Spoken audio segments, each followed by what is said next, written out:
well, just flip to 7:04. We'll start with the Pledge of Allegiance. I pledge allegiance to the flag of the United States of America and to the republic for which it stands, one nation, under God, indivisible, with liberty and justice for all. All right, do we have any public hearing? Not seeing any, we'll move on. We have approval of the minutes from December 17th, so I'll need a motion and a second on that. So moved. I actually read them. All right, I heard a motion. Do we have a second? Second. All right. Any discussion, anything that needs to be changed?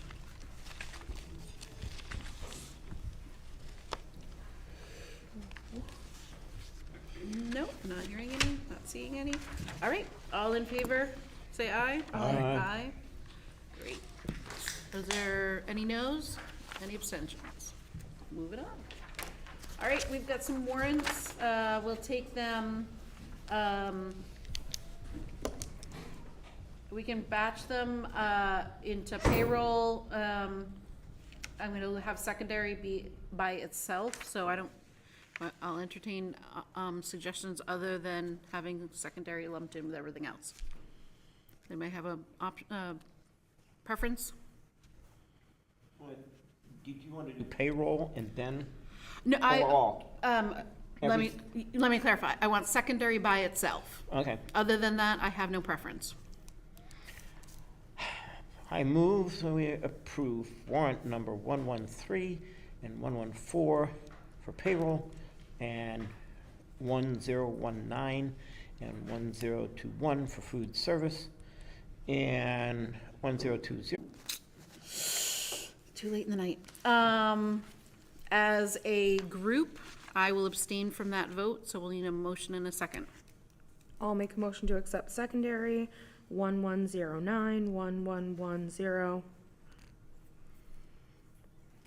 Second. All in favor? Aye. And I will abstain. All right. Do we have any gifts that need accepting?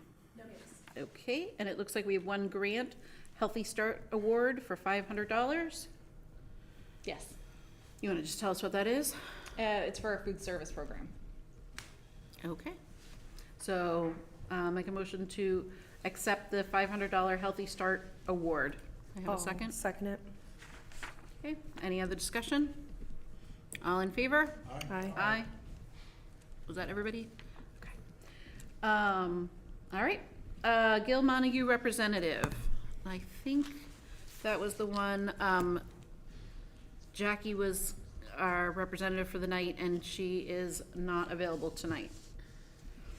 So we're gonna move on. Jackie's also the the tech school representative, and I did not see a report from her. Did anybody see the report I might have missed? Okay, so we'll go ahead and keep on going. Collaborative for Educational Services report. We have not had a meeting since last time, so Okay. nothing to report on. Regionalization update, that would be Jen. She is not here tonight, so I do not believe that there is a regionalization update unless you don't know anything different, right? Okay. Capital Planning Committee update. Do you want to start? No. I don't have my minutes in hand.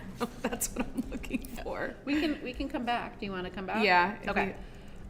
Let's go ahead and we'll move to the superintendent's report, and then we'll circle back to the capital planning report. Perfect. Thank you. Capital This is planning in your update. packet, but for the people out there, I will read it.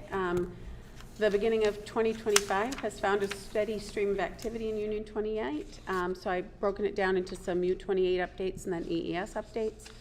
Representatives from each of the Union 28 school districts began the task of examining the recommendations of the efficiency report from the Collins Center.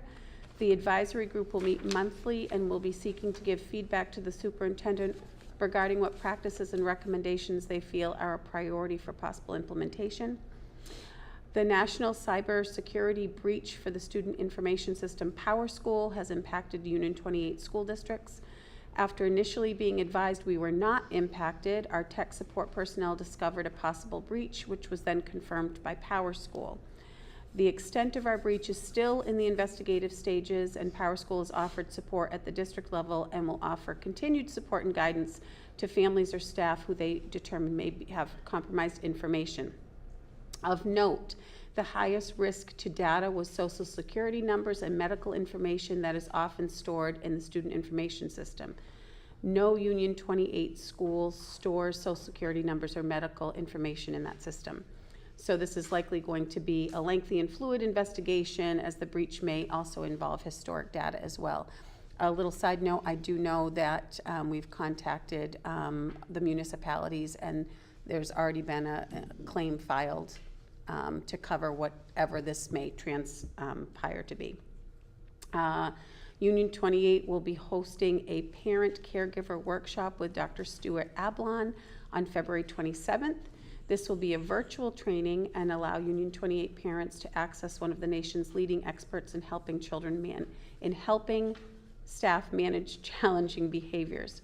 Dr. Ablom's work has been part of Harvard Medical School, and he is the chair of Think Kids program at Mass General Hospital and has been impactful in helping children, families, and educators navigate difficult behaviors and respond in ways that build skills and support relationship. The Union 28 staff was able to work with Dr. Ablon this fall, and their feedback was positive, so we have decided to bring this to a wider scope to families. The program is being funded with our title funds and coordinated by Director of Curriculum, Lindsay Rodriguez. We will be sending the virtual invitation to area schools, to their communities, because we have a set fee, and so we feel like that's a goodwill thing to allow other parents and caregivers the opportunity to take part in that. Some EES updates. Principal Beth Gannon and I will attend the following town meetings this month. We started with this morning. Beth, we had some staffing issues here, so she was not able to attend, but there was an Erving department meeting this morning, and we have an Erving safety meeting coming up. EES is in the process of budget development, and we'll be working with the town administrator for town input and guidance. EES had their facility site interview on January 9th, 2025 with, this is sponsored by MSBA. They have, they're on a rotating schedule, and so every school in the union is having sort of like a facility audit. The meeting was led by Beth Gannon and Eric Harris, our head custodian. It was an online interview, and they will schedule a time to come out and tour the actual facility. And we will get an initial report sometime in the fall of 2025. We are working on submitting a possible MSBA letter of interest in their accelerated repair program for possible funding of our HVAC and roof repair needs. And some legislative updates. The Massachusetts Senate President Karen Spilka and House Minority Leader Bruce Tarr have both pledged their support for tackling K-12 education reform in this legislative season. Of particular interest will be to see if there are changes to the foundation formula for Chapter 70 funding as educational costs continue to increase even with stagnant or declining enrollment, and that formula has not been reviewed in 17 years. So they have both pledged their commitment in their New Year's Day remarks to examine that, so we're hopeful. And that's what I have for this morning, this afternoon, this evening, today. Any questions? All right, thank you. You're welcome. All right, Okay. are you set? Okay, so we're gonna circle back to the capital planning committee update. So we met on Wednesday, January 15th at 3:15. We received some updates regarding MSBA. They released their application deadline, which is going to be March, and it will need the selectmen's approval and discussion around that. So it is going to be presented at that February joint meeting. Correct me if I'm anything's misinterpreted or if you want to add more. And that will be all the departments, so that conversation can take place. The things that we voted on last meeting to submit to capital planning, which were the HVAC system and roof project updates, along with the window blinds, were submitted to the town capital planning, so they are aware, and that is on their radar. They did submit back, like they do always, just asking for some clarification and some more specific information. So Shannon and Caitlin are working on that, which is wonderful. Thank you for doing that. We are still looking for someone who can inspect the playground. Shannon is working very hard on trying to contact someone who has the certification and the ability to come to the playground and inspect it, to look at kind of like what the longevity left of the playground is, including the ground and the structure, the swings, all the stuff that's out there, to kind of give us a better idea on what updates might need to be made, how long certain equipment has to be last, and stuff like that. So she is working really hard on trying to find someone to help us get that initial inspection, so that way we then can come up with a capital plan on costs and what would need to be updated and what that would look like. Do we have a sense of whether both structures are the same age? The Yeah. preschool structure and the I believe so. bigger? Yeah. Okay. I think it was all put up at the same time, And so. the challenge is that people are willing to come out to give recommendations for new installs, but finding someone, because they're in such demand, who's willing to come out and do that has been challenging. The door entrance exit near the back of the building to the playground has been having some issues with the ground being uneven and freezing and just the surface. And so the town and the school met together to look at what that project would be, and they have decided that it was a bigger project than just a quick fix that they could do before it got cold.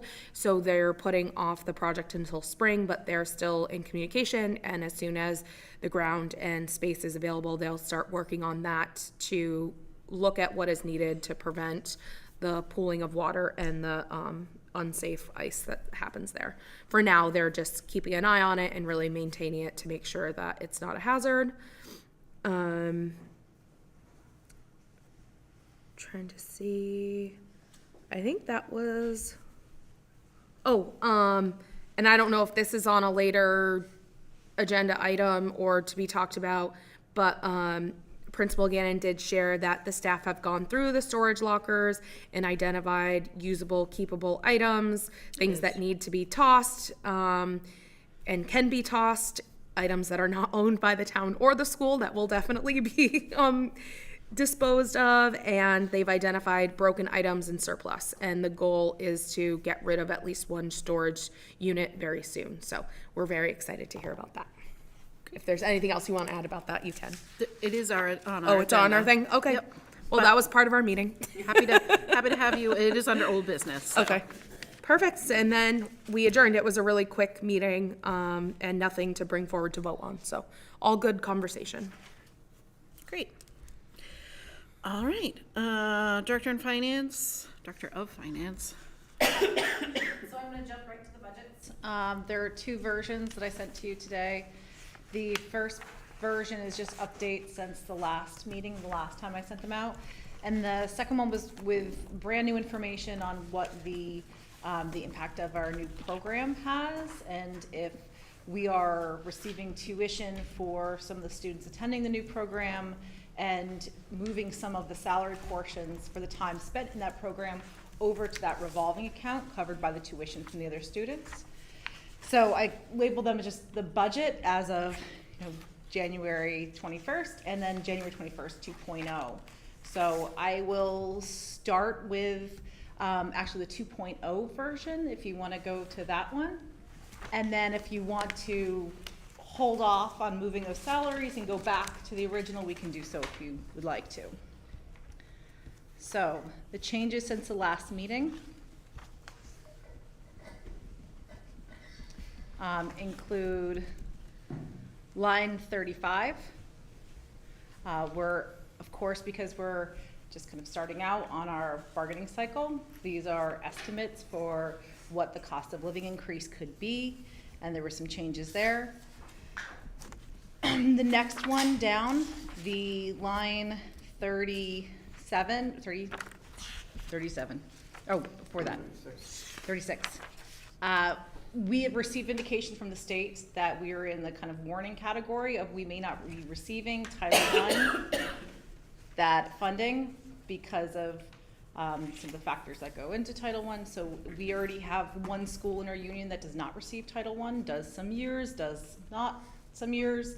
And so if Erving did fall off and we did not receive that, what we have been using some of the Title I funding for is $25,000 towards a teacher salary for special education, or not special, for one of our teacher salaries.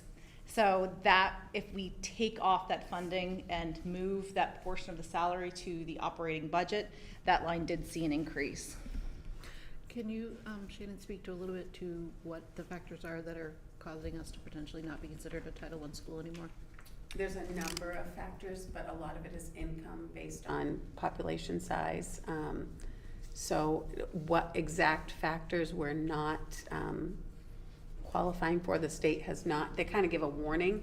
It really does not mean we won't necessarily get it. They just want us to know that of this pot of money, we're in the cusp. Has our income changed that drastically? That I mean, I can get you more information. I don't want to misspeak, but that's one of the factors. For line 37, partial salary move to the new program. That's a change for that line and for the next line down. For if we are going to have this program running and we'll pay for part of those salaries out of the revolving fund, then we would be able to move some of it out of our operating budget. But line 30, are you also speaking to line 38? Yes. But that line went up? It's still going up because of some changes in other areas. I think that one was going up already in our, so line 38 on the original updated today.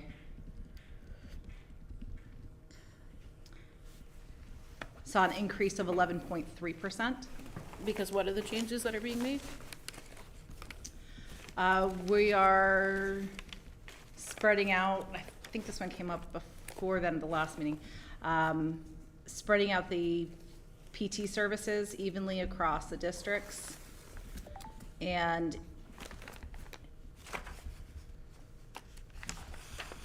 yes, that was, and we had, I think, an increase to another salary line. But I believe those were presented at earlier budgets.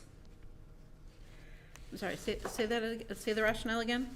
I think that was increased already in previous budgets.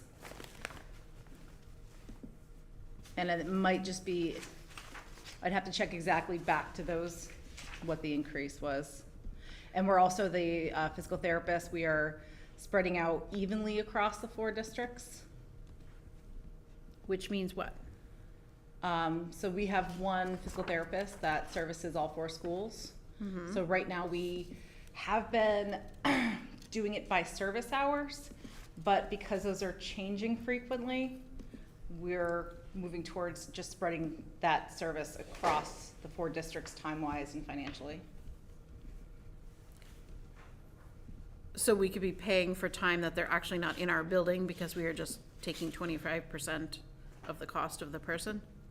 Now, I believe we're also adjusting to the time that they're spent, but I'd have to come back to that. Okay, because last year we talked about this line and it had gone up $111,919, which was a 41% increase. And we weren't quite clear as to why that was. And so then the line is going up again. So I would like us to come back and have a little bit more information about what that. Sure. The increase last year was because of the adjustment counselor moving from off of the ESSER funded because ESSER ended. Well, maybe some of that, but not 111,918 of it, so, And then also coupled with the service hours, because we were using a service hour model last year. So those would be the allocation of hours spent in Erving. But I can give you a breakdown of therapeutic services line and how that's changed. Sure. I did look back at my email to reference your 40% is the threshold right now for, we have to have a minimum of 40% considered low income. And where are those numbers pulled from? Census, town. Like, do reporting they that- do their own? Because I know now, like with food service, there's like a database or a system that the state kind of pulls it and does They'll pull it. from several databases, so, Okay.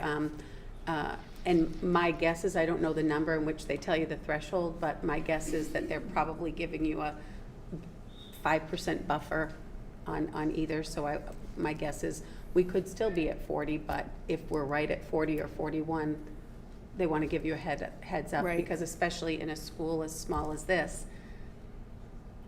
a little bit of movement can change that pretty dramatically, so. Do we have the right to kind of appeal that if they were to come and say, you're no longer meeting that threshold, and say, we know our food service is meeting, you know, so many requirements, and we actually have a lot of, you know, We can free or appeal reduced lunch. anything. Do I Okay. think it would be fruitful? No. Okay.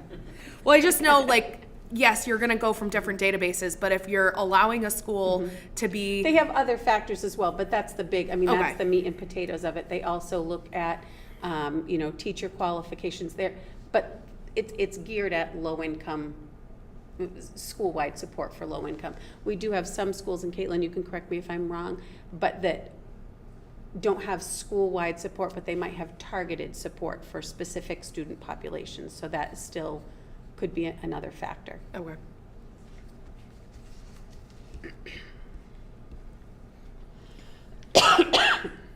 Other changes, because this is, the budgets I presented have been in the new format, but comparing to the old format of what we had previously been using, this has been updated, so it's looking at the budget for FY25 and FY24 as if it's in the new format also. So at the end, the numbers are the same, but it's easier to compare year over year, which is where some of the other changes look like there has been a change to the line, but it's just a change in comparing FY25, our current year, to what we're budgeting for FY26. I just have a quick question. When we're reading that partial salary moved to new program, where was it moved to? Like what line item? So it's moved to a revolving account, which you won't Okay. see in our operating budget. That is our new revolving account for the STARS program. Okay. and is that based on the current model right now with 3 students, or increasing that? That's based on the estimated hourly amount spent for 2 personnel in that program. So that, which I think is roughly 2 hours a day out of 7.25 hours. So that portion of their salary would be moving to the revolving account. So is that keeping the structure what is currently is, or is that increasing it next year, hoping to expand the program? Oh yeah, no, it's what it currently is right now. Okay. And so other changes, like the other ones highlighted in line 56, oh, I'm sorry, line 56 is testing and assessment materials. We have, that one had increased, and then we've decreased it back down because the STARS assessment, or STAR assessment has already been purchased for the school, so we won't need to budget it for next year. And this is where the names get confusing. Is the STAR assessment its own assessment, or is it attached to the STAR room? It is not. When I heard the new Okay. program name was STARS, Yeah. I was like, oh, we have something with that already. Okay. But I understand the confusion. Okay. So thank you for asking.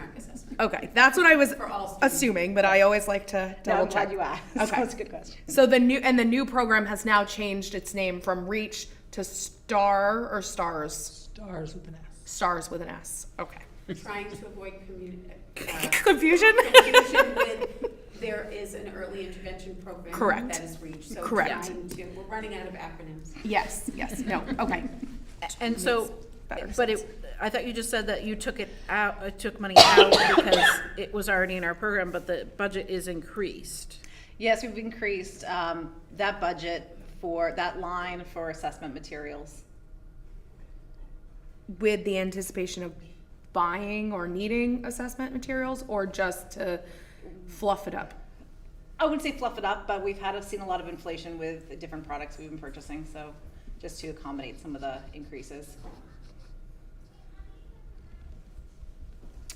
I'm gonna batch together kind of line 72 and special education transportation, line 77 fuel, and line 80 school power.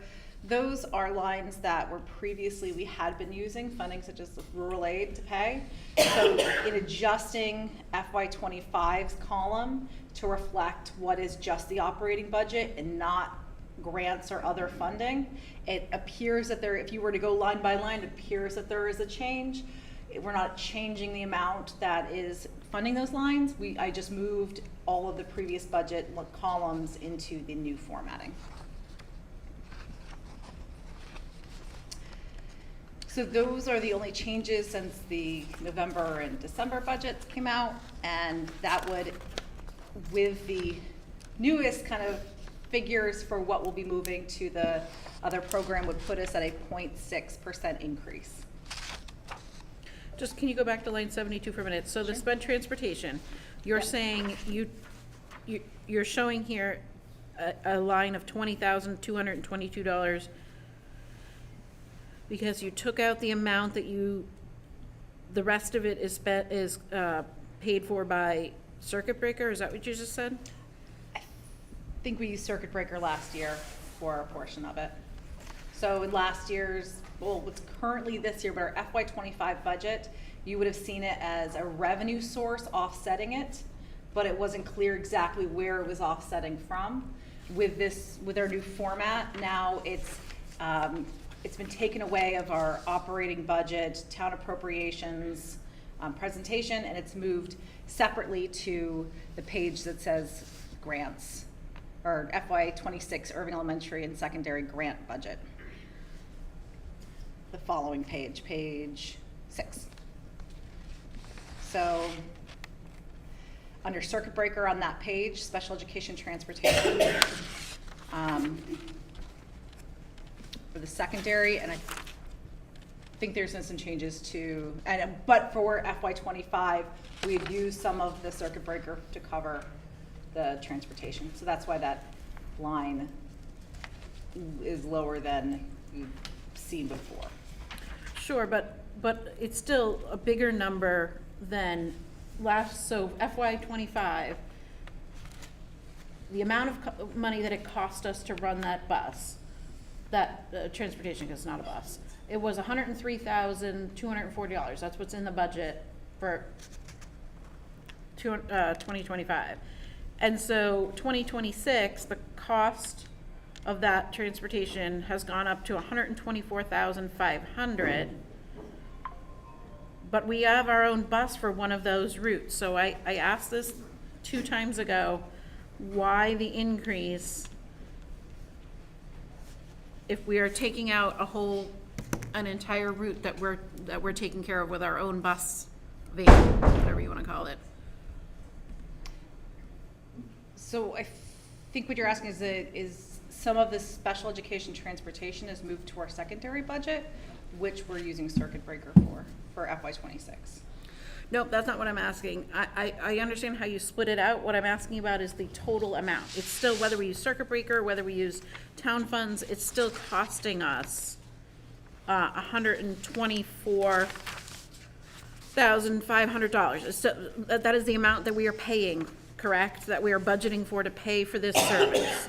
And what I'm saying is, I'm not understanding how it has gone up $21,000, considering we've taken an entire route off because we own our own van. I'm not sure. So for circuit breaker funding that we're using, it's going towards the secondary transportation. Okay, let's start over then. Okay. What is it, what is the amount, regardless of how it's being paid, what is the amount that it is costing for the elementary, line 73 sped transportation? Line 72 would be $20,222. No, that's not what it's costing us, that's not what the bill is. What is the bill for? Not where the money is coming from, but what is the total bill for line 73 sped transportation? Or 72. Sorry, 72. That is just the $20,222.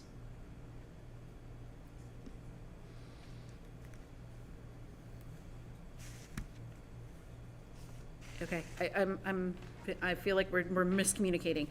So it was 103,000 last year. I'm not sure where that figure's coming from. I'm pulling it from the fiscal year 2025 budget from, this is a draft budget, but nonetheless, the dollar amount was somewhere right around, I don't think that changed.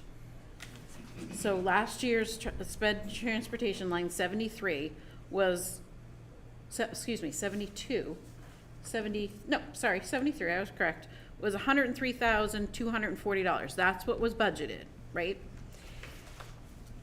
And so what I'm asking you is, what is it this year? I know you've taken circuit breaker money, or it can't be costing us just $20,000 to transport these students. So what is the total amount, regardless of what funds are being used to pay for it? What is the total amount? So for Erving Elementary, it is just $20,222 because we've had a student move from the elementary school budget to the secondary. Okay. So so a student has aged out, and that's why the flip is now into the secondary. Yes. Okay, so the secondary amount then is 124, whatever that dollar amount was, 124,500, right? Are you adding in, you're adding together the circuit breaker with the the line 12 of the secondary budget? Well, you tell me, what is the total then, instead of me guessing? You just tell me. What is the total budget then? What is the total cost of the sped transportation for secondary? So our estimate right now is $71,403 coming from the Erving secondary operating budget, and $22,600 that'll be coming from circuit breaker.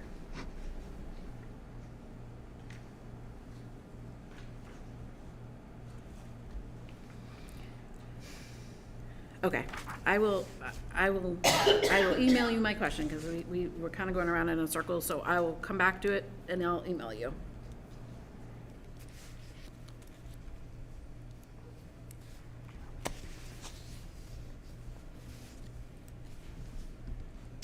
The secondary budget has not changed since the November and December budgets. We're still at a decrease of 3.4% to the secondary budget. I have one more question for Yeah, elementary. sure. Sorry.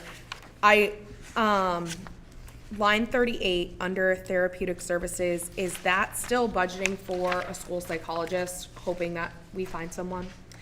Actually, the school psychologist for the DESI chart of accounts is in its own line. Oh, So okay. it's line 57, psychologist salary. Since we've not been able to fill it, we're keeping it because we still would like to fill that position. Right. But we did increase the amount to be a mid-level salary for the currently unfilled position. Okay.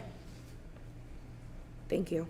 You're welcome. I know sometimes they're all hidden in other places, so. I know. Some have their own lines, some don't, so I know. just want to make sure. Why librarian has its own line, I don't really understand. Yeah. Could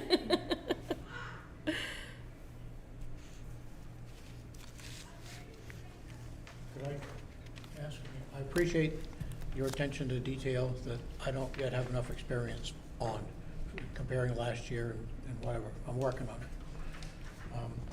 But for the upcoming year, if I'm understanding this right, the secondary budget should be estimated down by about 3.4%. Yes. And the elementary school budget should be down 0.6, slightly over, or should be up 0.5%, roughly 0.5%. Yes. Okay.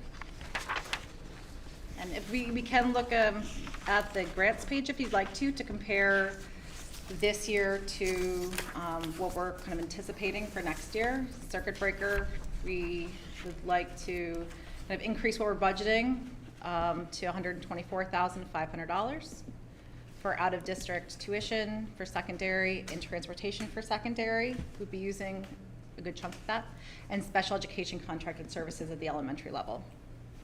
For Title I, improving basic programs, we would like to, we have that indication that the grant funding is likely to be reduced. So by removing that and moving that $25,000 into the operating budget, that would do so. Title II and Title IV, that will be used on high-quality professional development, on social and emotional learning, school climate and behavioral health, contracted services and supplies and materials for Title IV. For IDEA, we'd be using that money towards out-of-district tuition at the elementary level. For rural aid, we'd like to use some for fuel, school power, and substitute teachers. And for our REAP, which is our federal rural aid, towards our multi-language teacher, multilingual, thank you, $14,740.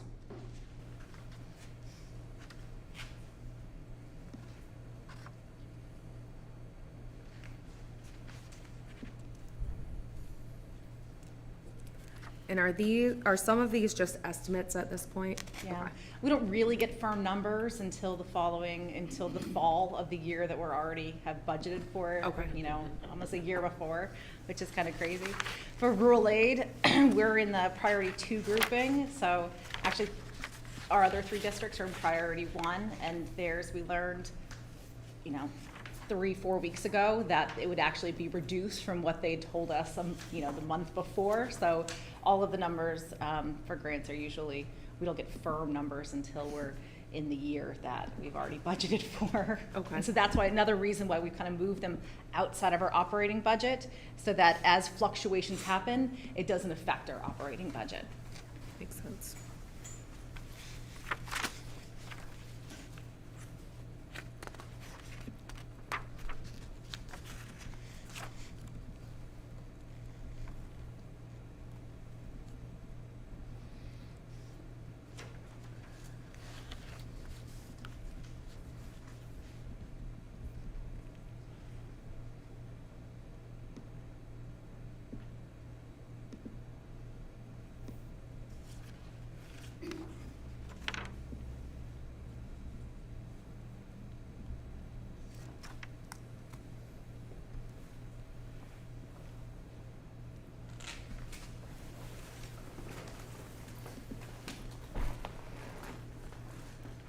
So both versions you can look at if you would like to do a preliminary vote on either one.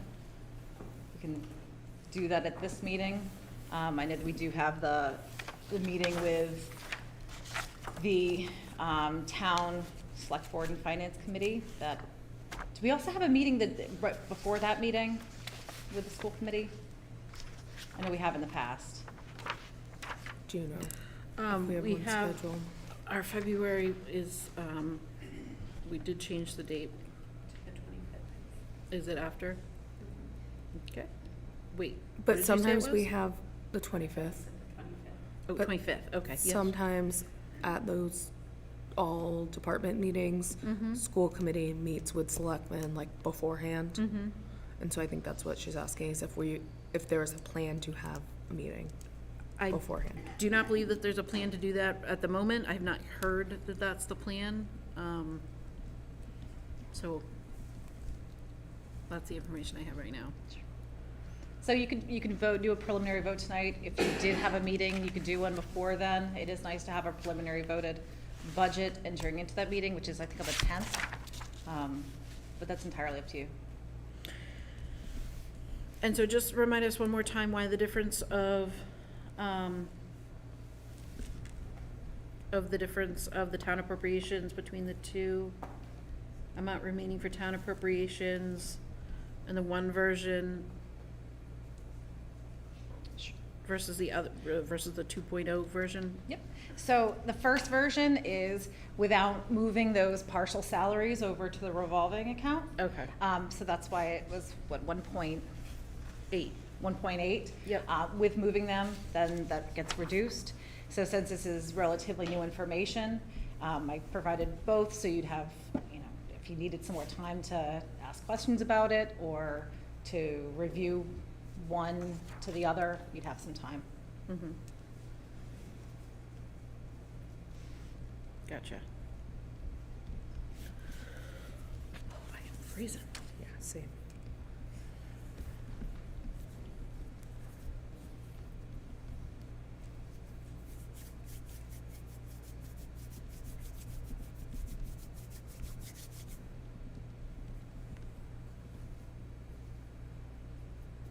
Just to keep the ball rolling, how about we put a preliminary vote?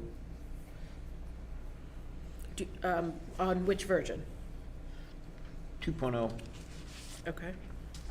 So that's the one, just for clarification, that's the one that is moving the salaries into the revolving account, making a 0.6% budget increase.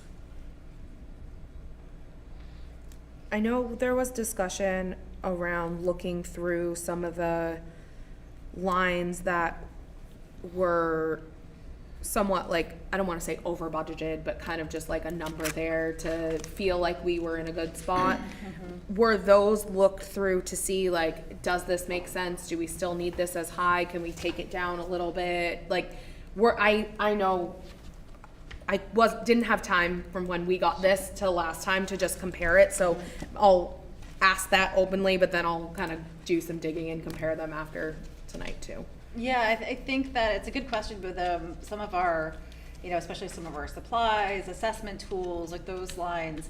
It's a hard year to look at, well, we didn't spend that much of it last year because last year we had ESSER funds. So a lot of those purchases were made out of ESSER 3. And so we've looked at them, but I do want to exercise a little caution on reducing to what we spent last year when last year we had additional supports for funding.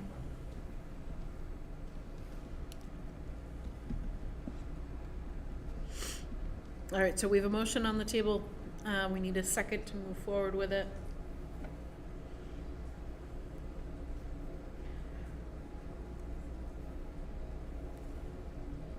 Did you have a second? Nope, not yet. Oh, I'll No, second. we need a second. I'll second. All right, I'll second. Okay. We've been having discussions about it right along, but I want to give an opportunity for anybody else that has any other discussion, questions, comments. This is a preliminary vote too, so we will be voting this again. And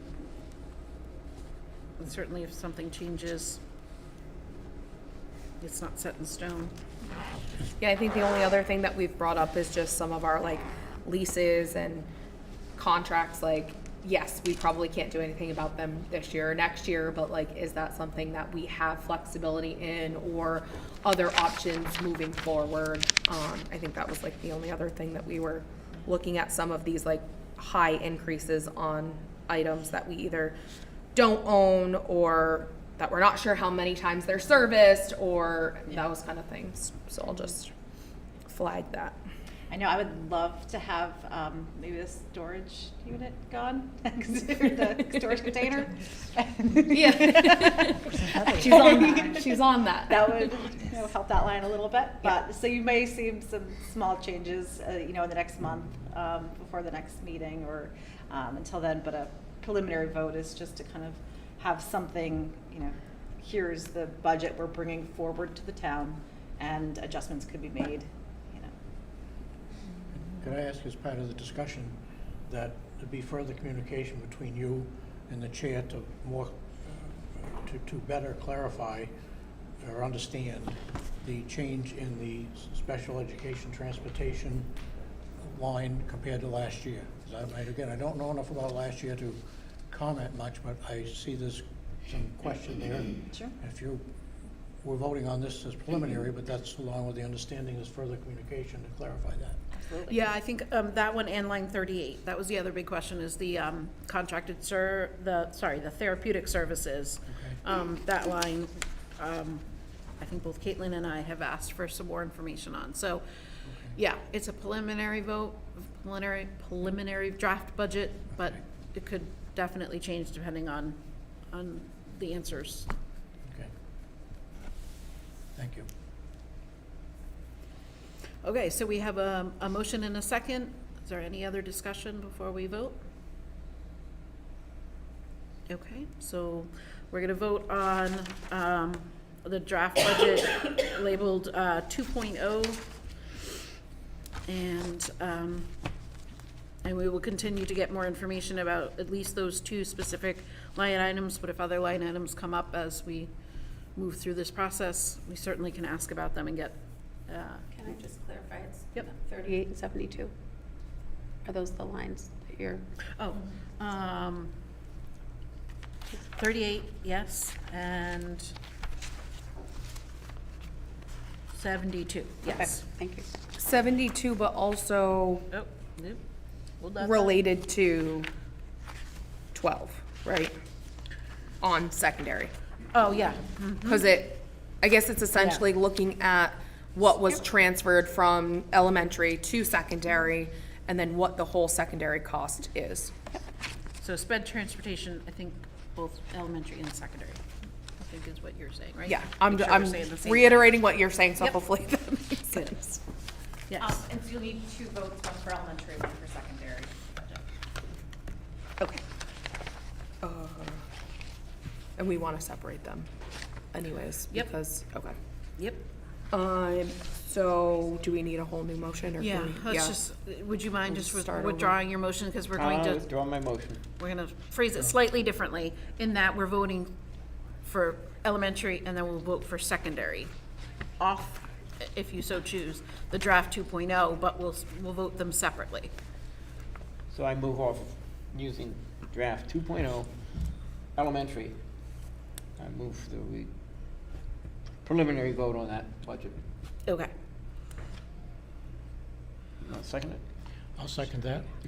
And this is the elementary?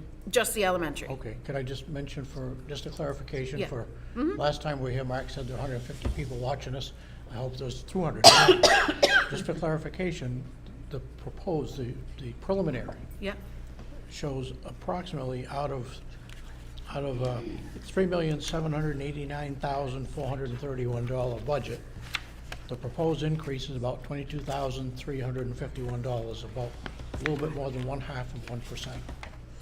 Just because we mentioned the Yes. percentage, but we didn't put any numbers to it, and anybody watching would have no clue what they are. yes. Okay, thank Yep. you. Good point. So we will be voting a budget of,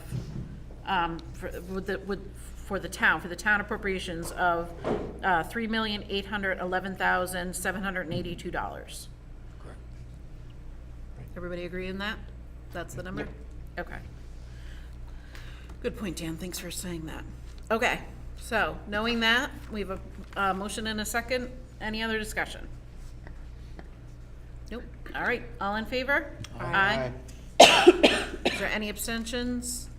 Any noes? Okay, thank you. The second vote will be on the secondary budget. So I'll make a motion to take a preliminary Draft. vote on the Erving Secondary Education budget named draft. Right, because those ones didn't change? Okay. Yeah, so I will make that motion. So do you just want to put a dollar figure to it, just so we're Oh, clear? yep. I gotta jump back now, I think, right? Oh, which one? That's secondary, right? This. Okay, so it's the $1,361,622. And that's down approximately 3.4%, 47,426, if I'm reading the same numbers you are, I think. Down a little bit, okay, Yep. thank you. Anyone want to second that? I'll second that. Perfect. All in favor? Aye. Aye. Any abstentions? I abstain. Any noes? Okay.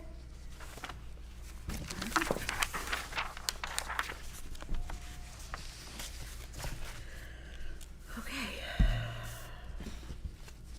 Was there anything else, Caitlin? Nope, that's it.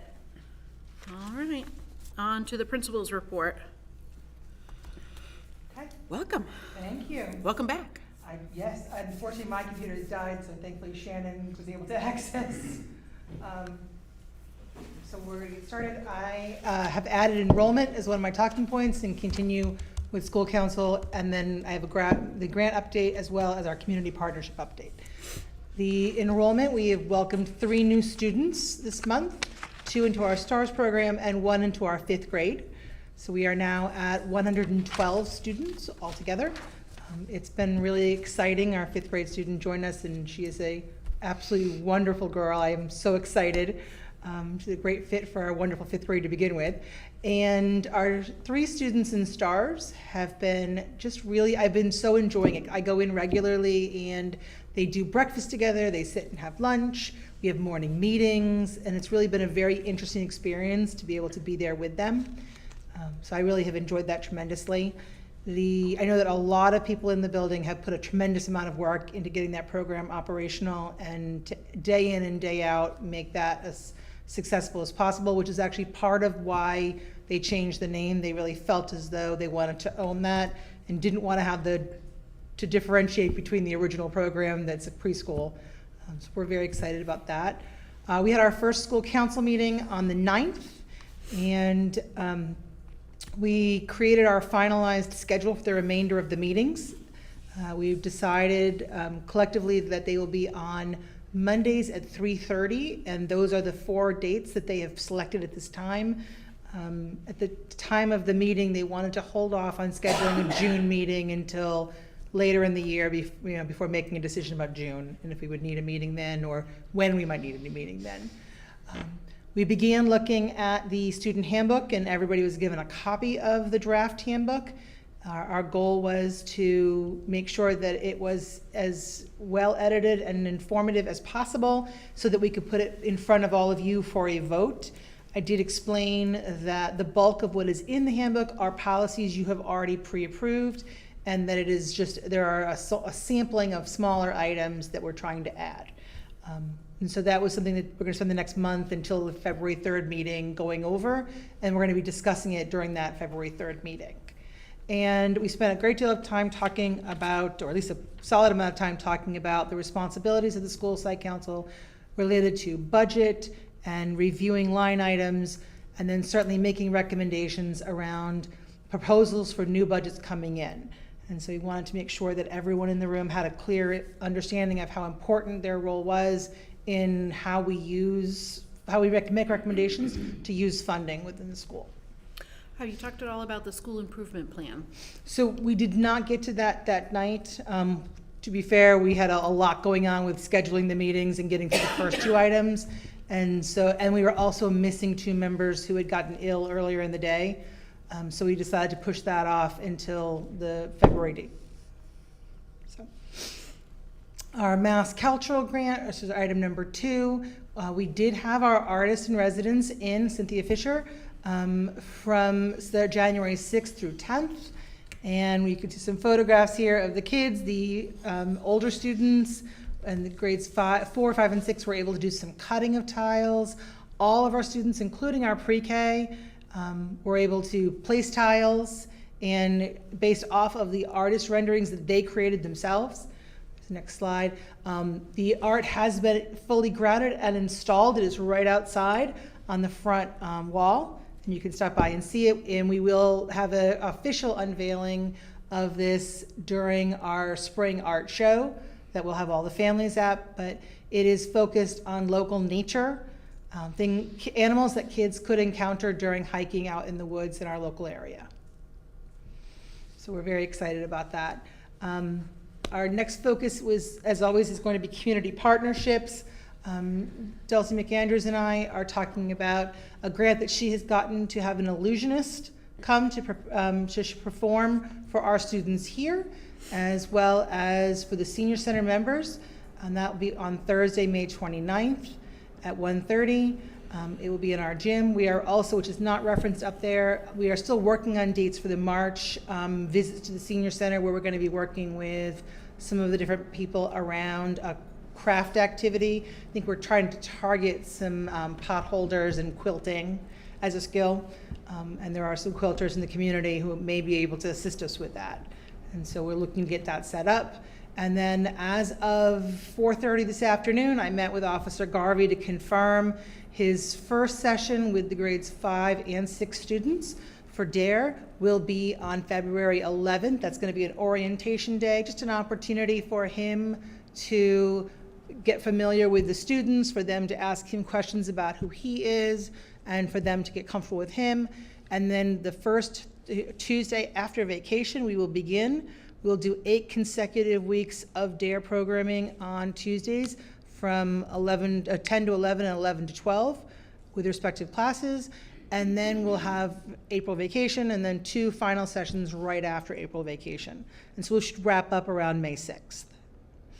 And then the final thing is that if you were out and about on our first snow day over the weekend, you may have seen the newly named snowplow Big Daddy Ice from our grade 1 students. They were exceptionally excited to get to be photographed with the snowplow itself. There was a lot more jumping up and down and cheering going on, and it took a little while, but Mr. Rubin was kind enough to get them under control for a photograph that could go and be submitted. Who was doing the jumping? The kids or the All the DPW? children, all of the children. They wanted to touch the snowplow. There was a whole lot of, I just meant the adults or the children. the adults were also excited about the snowplow, let's be fair. So it was a very well-received, there were quite a few options on names, and the first grade one just seemed to be adorable. So, and they had a beautiful drawing that goes with it, which actually was created in a nice magnetized format and is stuck to the side of the snowplow. The Massachusetts DOT ran a Name the Snowplow program for Massachusetts, so I like that Erving embraced that and did it for themselves. I will say that at the department meeting, this was the update from the highway department. This was the highlight, so I think that the adults were as That's excited why I asked the question. as the students were.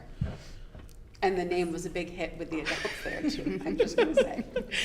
It did seem like they liked the name as well, yes. They were, so That's your last one, right? it is my last slide for this. I don't know if you want me to talk about the old business now or wait till the old business comes up, since I have a report on that as well.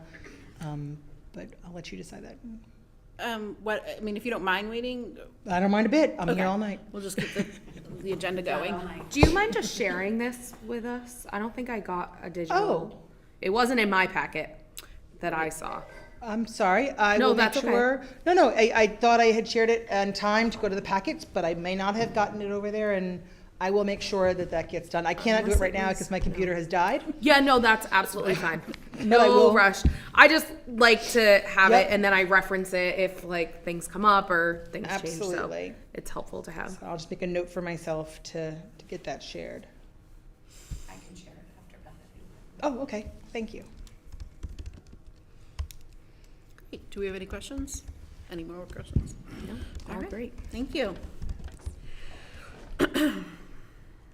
I'm just gonna keep huddling because I am very cold, so don't be alarmed by my composure. I'm just freezing.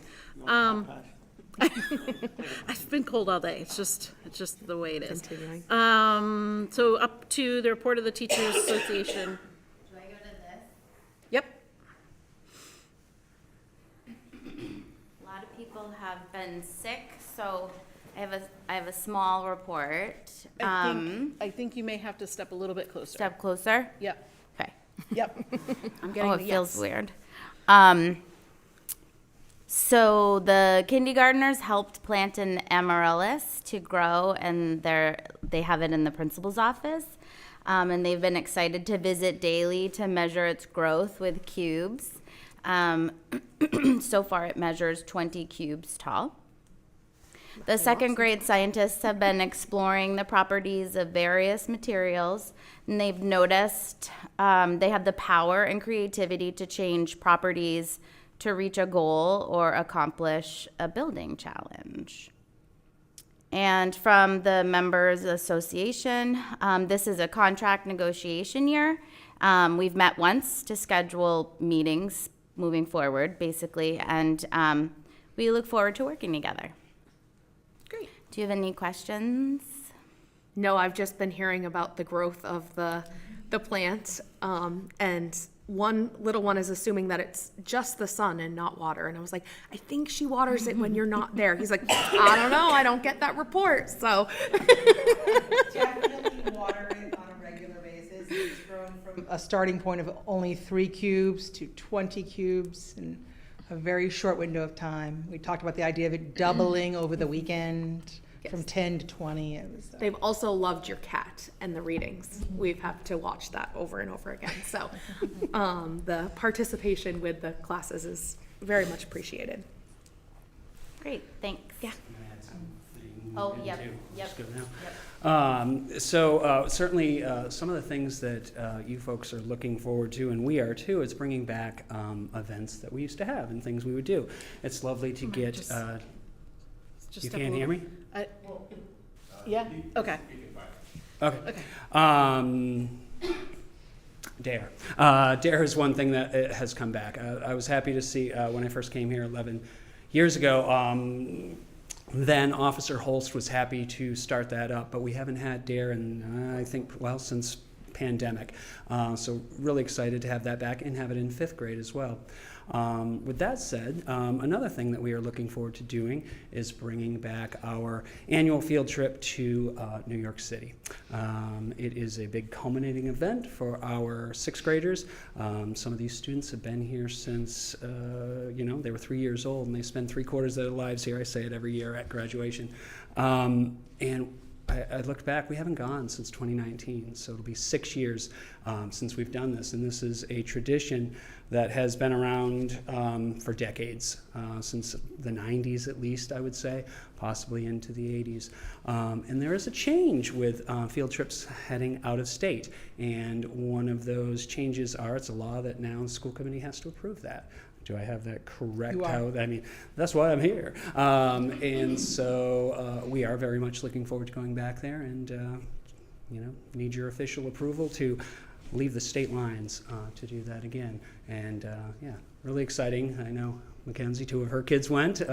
We spent some long days. We had a lousy lunch the first year where they ripped us off. But no, usually things are very good. So anyway, if you have any questions about that, I'm happy to answer. I went my 6th grade year and still remember it, and it was a great. Stop it. So, Yeah. okay. So yeah. it's definitely been something that's been part of Been here Irving a for a while. very long time. I mean, you're very young, but Yeah. we'll stick with that.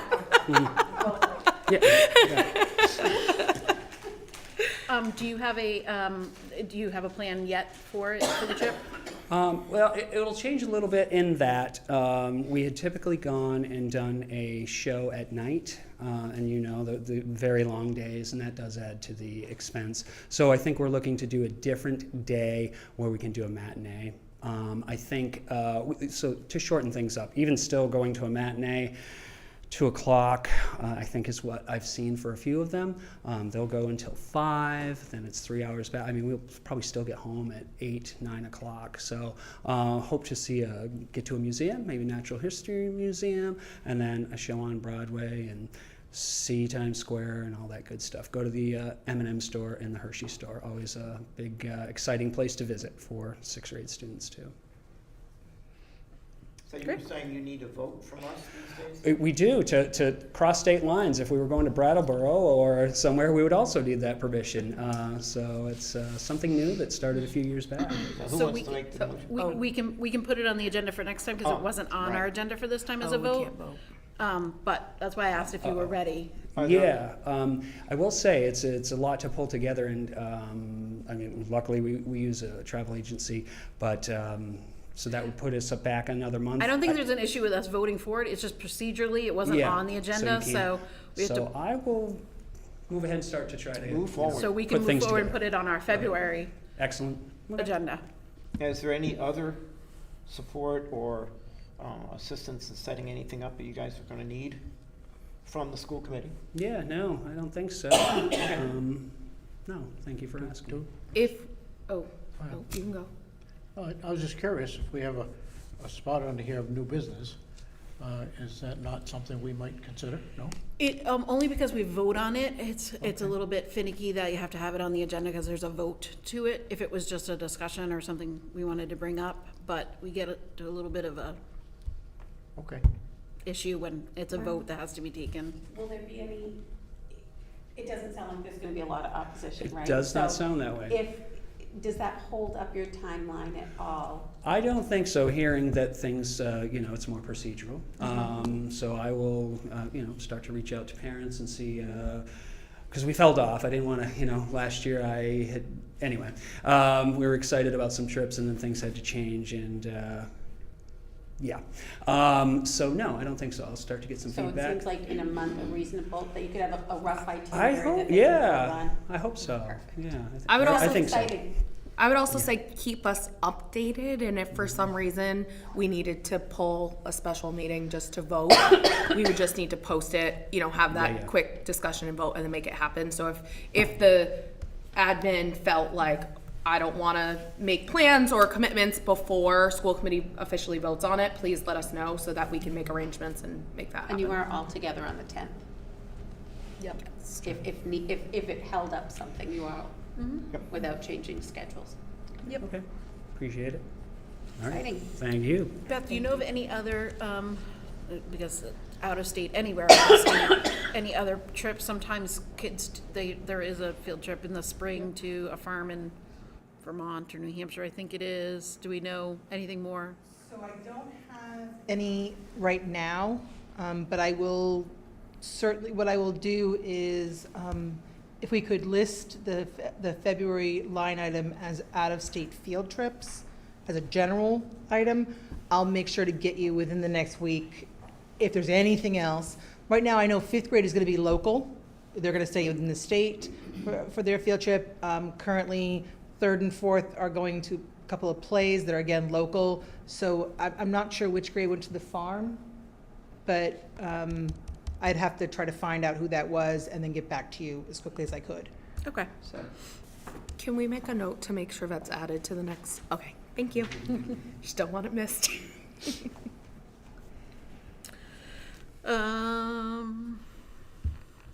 What are we up to now? Budget and personnel? Oh, Pie. or did I miss? Oh, sorry, pie. Apologize. Okay, so we met on Monday, January 6th. We were able to purchase snacks and beverages for the staff room the week before winter vacation. So we purchased them and brought them in on the Wednesday before and set everything up, and we got a lot of wonderful feedback from the staff, so we hope that it was well received, and it's one of those things that as we continue to up funding, we're able to do those more often. Our calendar raffle is underway. Winners are being picked daily, and throughout the month of January, winners are being called and names posted on the Facebook page. Everyone that I've been calling so far is very excited to be a winner, so that is fun to see. We are gearing up for some exciting in-person school events. So we did put out a request seeking donations of individually packaged snack food items and beverages. So thank you to everyone who has donated so far. We have a lot of great donations that have been brought to the office. If anyone wants to still donate, we're accepting donations through the end of this week. And these items will, the first in-person event that we are having is a family movie night on January 31st. So we are excited about that, which is a Friday night.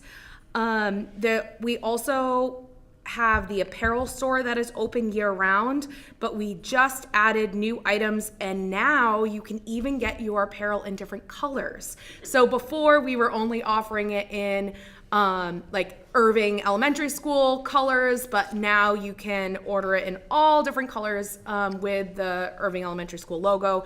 And like I said, there's new items in there as well. So that is open. Both of those flyers will be added to the newsletter. So keep an eye out on that. And then our next meeting is February 3rd at 7 p.m. on Google, and all are welcome. Great. That's all. Any questions? All right, now we're up to budget and personnel. Do you have anything to say about that? All right, moving on.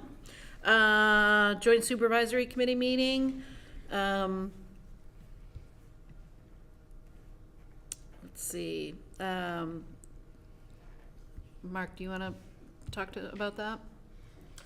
Well, I give as thorough a report as I could on activities here. Yep. And after I appreciate that. canvassing as many different sources as I could. But other than that, I really don't, have much to say. We also have that other discussion with the joint supervisory committee subcommittee, but it's not that we'll be coming up with recommendations. But beyond that, Yeah, a lot of what was talked about, Shannon covered in her superintendent report, the Collins report, trying to remember what the guest speaker that you're having come and present. And then the subcommittee meeting, so. The next joint supervisory committee meeting is March 17th at 7 p.m. Okay, so now we're up to surplus equipment. Okay, so over Christmas vacation, winter vacation, Eric and I met outside and went through the 3 storage areas. We then put it out to the staff, that we gave some time. It would be open, people could go through and look at it. And then I also reached out to Brian. There are quite a few items that were left behind, that were purchased with, by previous employees with their own money. And when the people moved on or retired, they just left them here. And so those aren't owned by either the school or the town. And so Brian has indicated that they can be just thrown out. We already identified those things people in the building wanted kept, and they have been put aside. We got delayed by this current cold snap, but as soon as we can, we're going to be getting those things into the trash, and we hope that will be enough to get us contained down into just 2 locations, which would allow us to get rid of the paid-for storage unit, ideally fairly quickly. I'd like to have it gone by March. That's my goal. The other 2 units, we will have 1 unit that will be things we are intending to keep. That will include extra desks, a few extra tables, some extra chairs, so that when enrollment numbers fluctuate, we have those items and don't need to repurchase. It also will include any of the files that we are storing for the end of the year when we have someone come in to do shredding for us. And that item is locked fully, and so that way it's always secure. The other one will be those items that we are listing as surplus. I have the paperwork from Shannon. We're going to be going through listing all of those things and submitting that paperwork. And hopefully that will then lead to a process of, I guess, offering it to others. We have to go through the process Brian has outlined, that it has to be presented to the select board, and then we will offer it if it's items that we're not interested in keeping here but that are viable. We'll offer it to our partners in site. We have 5 chairs, whatever that ends up looking like. So it'll come to us first to be voted on as surplus. Correct. Yes. So are you thinking by like the February school committee meeting that might be ready, or what's your timeline? So our timeline right now is focused on getting all of the things that we don't own thrown away and getting everything we can into the 2 storage bins that we already own, so that I can get the one we're paying for removed. And then we're going to focus on and after that's done, getting all the paperwork. So I would like to tell you that I will have that paperwork done by the February meeting. I think realistically, my primary focus right now is getting everything I can out of the pay-for bin and getting the bin gone. So it may end up being March more likely. Okay. There's a plethora of accumulated things that certainly didn't accumulate quickly, so we are trying to be, and I appreciate, I pushed that off to Beth, and her and Eric really dove in, but it's, there was a lot to go through. So we're making some pretty timely progress, I think. So it'll save us money when we get rid of the one we're paying for. When we empty the second one, that second one is not an expense? It is not. We own that second one. Having said that, there, currently our stage is being used as storage, which makes it difficult for us to have performances on the stage. Absolutely. And so I'd like to have that one emptied out so that we could put viable items that we're going to be using but not using on an everyday basis or every month basis into that. And we'll get a second lock for that one because it's not surplus material anymore. It's something that we're Right. wanting to maintain, but that will give us better access to our stage. And I'd like to get that up and running before May because I want to be able to have our illusionist on the stage, and I certainly, by the time the sixth grades walking in graduation, want to make sure that stage is ready for them. So Great. All right. Any other questions about that? Okay, so we're up to new business. Therapy dogs, healing paws. That's me. Do you want to plug in? I do, but I'm also gonna need to hold my laptop. So you can see. Tell me when to push a button, I can do that. I can manage it for that. Well, I have notes. Okay, then that's fine.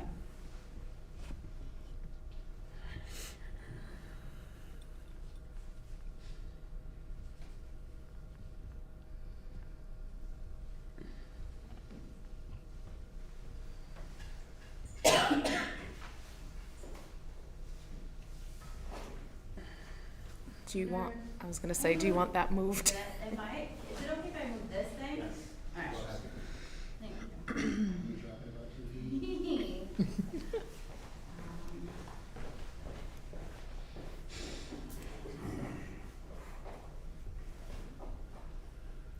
Elizabeth, just make sure you're sitting in front of the microphone. It's not for Yes, us, I it's just for the wanna people make at home. sure I'm-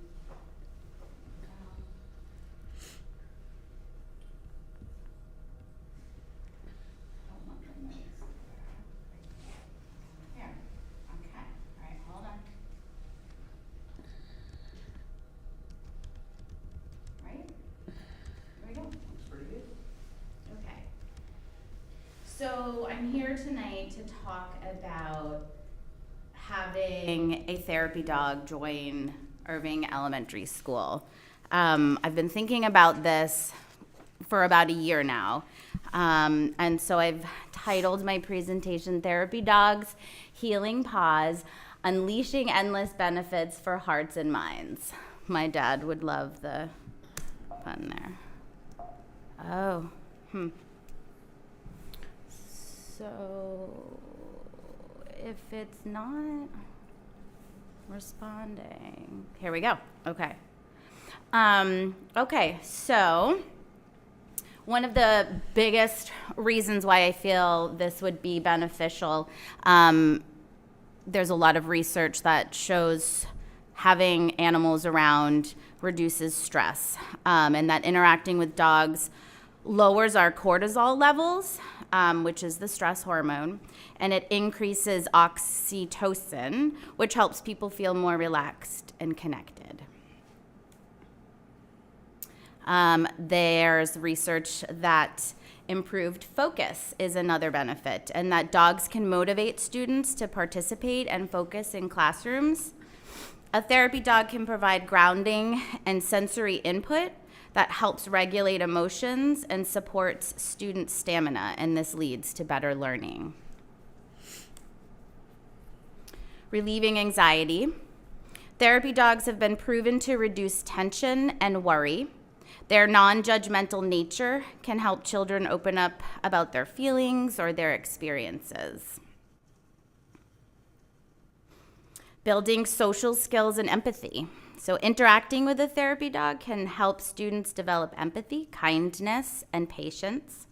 Many children learn to communicate better, be gentle, and take responsibility, which can improve peer relationships, social interactions, and the overall school culture. Supporting academic reading skills. Children may be more eager to read aloud to a dog without fear of judgment, or participate in other activities if the dog is involved. So this can benefit all students, especially students with learning difficulties or anxieties. Supporting academic work. Having a therapy dog makes the school feel like a welcoming and nurturing space. Their presence can create a sense of community, safety, and comfort. These are crucial if we want our students to take risks in learning. So when I began thinking about this idea and researching, the principal over at Swift River, Kelly Sullivan, recommended reaching out to Boonfield, and they have a phenomenal breeding program. Their Boonfield labs are 7th generation purebreds. So there's a lot of planning that goes into the breeding of these dogs. They're particularly unique because all of their dogs go out to work in therapeutic settings. So these are dogs, at one point when they first started 20 years ago breeding dogs, they were given to families, but now their focus really is, in hospitals and clinics and schools. And so Boonfield guarantees the success of their therapy dogs. They believe it is critical to introduce them to schools shortly after birth and consistently expose them to the school environment. This early and ongoing exposure combined with regular training classes ensures the dogs are well prepared and effective in their roles. So another thing that I did was I reached out and networked with, they put me in touch with some surrounding schools and other principals who have their dogs in their schools. Just over at Gil Montague at the Turners Falls High School, Dan Miner has, his dog Mac is from Boonfield. Our local officer, Ziva, Laura Gordon's dog Ziva, knows this woman very well. Her name's Peggy from Boonfields. So networking with some other schools was helpful for me to understand what exactly I should be making sure I'm prepared to share with you all, and really understanding the work that's going to go behind it. So people in South Hadley, Middleton, Burlington, Gil Montague, and Swift River all have worked with this particular Boonfield Labradors. So the biggest things that I feel are for you to vote on, some things for you to know are that we would insure the dog. That's number one, and I've attached, both of these are links. So the there's lots of different pet insurance out there, and so that's just easy to do. But then the dog policies. So these are some samples from surrounding. I think there's maybe 4 in here for you to look at, because that's going to be something that would need to be adopted, so we can really make this official, and it's not just anybody who can bring in their pet to just say, well, my pet never bites and I'm going to bring this pet in. There's a process, and we need to have a policy for that. And then finally, I think these are the big questions and concerns. What about allergies? We would handle that as we would handle any other allergy in the school. As far as I understand, there isn't anybody that is like deathly allergic by airborne, anything like that. But we would have a baby gate in the classroom, so the dog's not just running around randomly. There's a gate. There also would be a crate in the classroom, because sometimes the dogs get tired. And nobody would be forced to have this dog around them. And I just think that this is a really great opportunity. I was in a meeting today with a parent who said something about it would just be so great if my kid could be around a therapy dog. And I couldn't believe that they said this with this presentation happening tonight. Working with the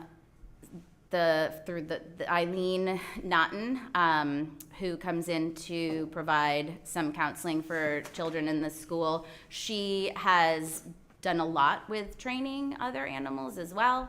There's a few other staff members who have said that they have experience with training animals and would step up to help. So there's some buy-in with staff as well. And I'm just excited about this opportunity, and then I really want to open it up to your questions.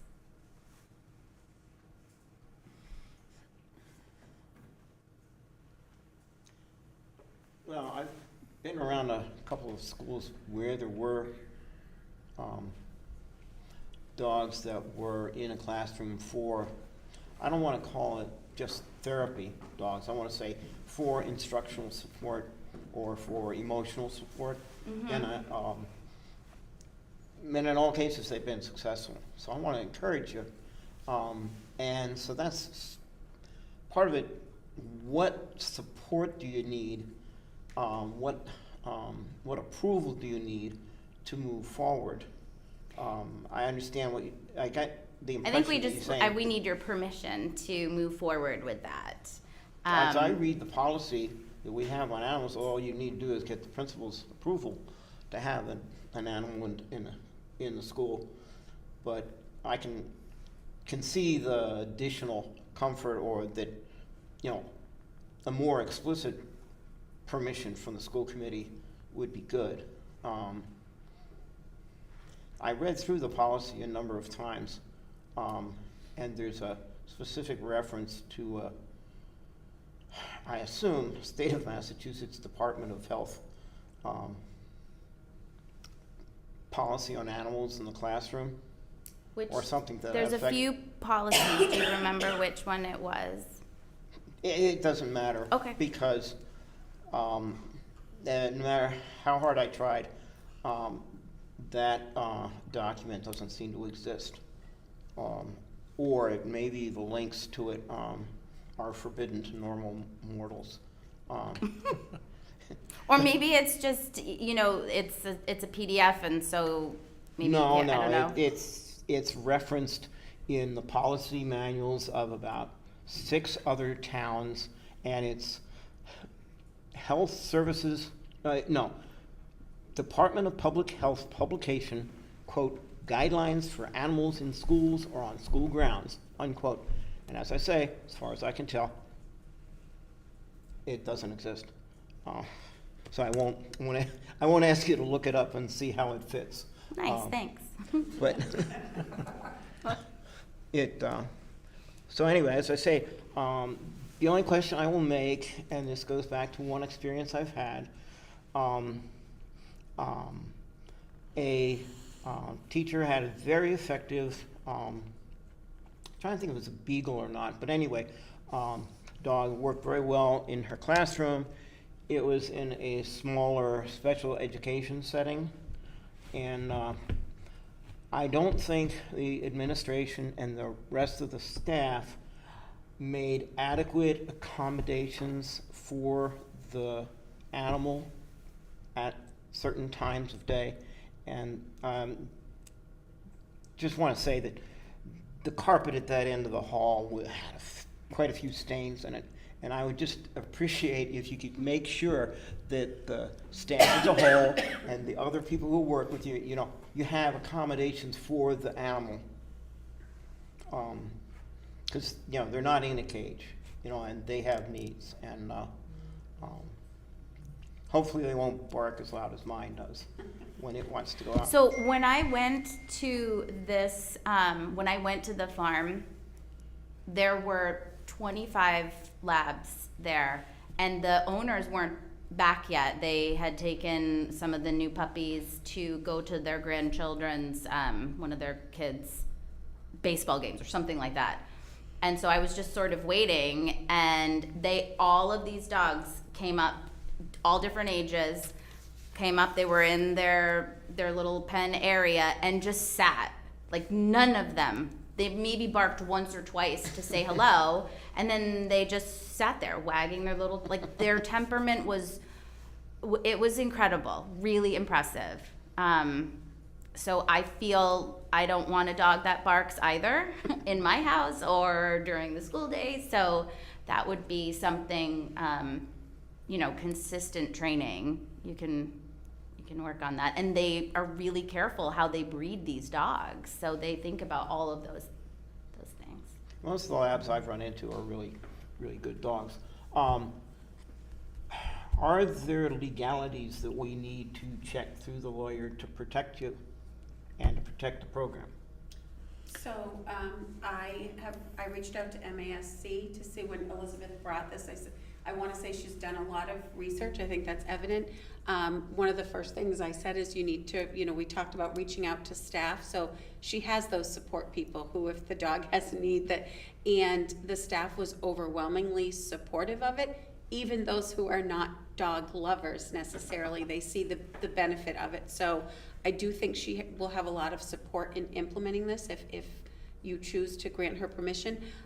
When I reached out to the superintendent's group and their attorney, Kelly Gonzalez, because it was just convenient. I was meeting with her about something else, and she sent a plethora of, there are as many districts that have comfort dogs as that don't now. Her big recommendation, and we can certainly vet it through our own council, is that we make sure that this is a dog that is trained. It is the property of Elizabeth. Elizabeth will hold the insurance on the dog, and her recommendation of what she has seen to be successful is to, I don't know if it's so much a policy as just a procedure. So what does it look like when the dog comes in? What room does the dog go to? If you do, for all those reasons that she mentioned about, some students may be, have limited exposure to dogs and be apprehensive.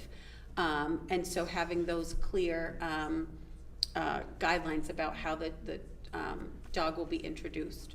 But the insurance was her big recommendation, to make sure that the dog is insured and that it is the responsibility. And I think if you look through those policy things, it's referenced that she will be, maintaining the health screenings and all of those things for the dog. Are there any costs to us? No. There are no costs to us. This is, Elizabeth is incurring all the costs. It is her animal, and she's just asking permission for, when it is fully trained, to be able to utilize it as a school tool. So I get the idea that your approval, I get that you're supporting it. I've never seen it not be successful. Great. And that doesn't mean it won't be without bumps. I mean, I can't say that. It's an animal, and I think Elizabeth is but I think that this is they only they don't train for family pets. And so I think she is as well prepared as she can be, and every other school in this union has a dog that comes at some point in the day. I mean, I think Kelly Sullivan's dog is there, a lot. I have not seen it be not successful, and that includes in previous districts. So with my educator lens, I think it brings more to the table to support students than it doesn't. But it's a decision for this committee. References your permission extensively, at least 3 different places in there. So I assume that you're in favor of it too. So I am in favor. There's not a scenario where either of my cats would be an appropriate school pet. They would sleep most of the day and be useless. I think this is a far more appropriate way to provide the type of support that we're talking about. These are well-trained and, just really right temperament animals. And I think we're giving kids an opportunity to have an additional resource that they don't currently have access to. So I actually am a big proponent of doing this, and this is coming from someone who is fairly reluctant to be around dogs. So for me to say I'm a You big won't be- fan of You won't this, be in a little bit. I will say that that's a big deal. So the timeline is basically they always have some puppies.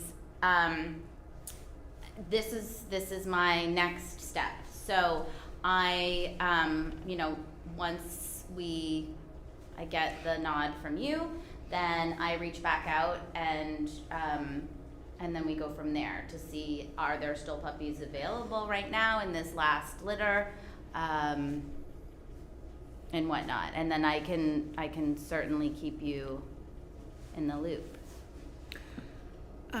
So you have a particular job here, and so how would you see having this dog change your role here, and how would you accommodate somebody's needs of wanting this dog while you're doing the role you currently fulfill? So I think if we kind of go back,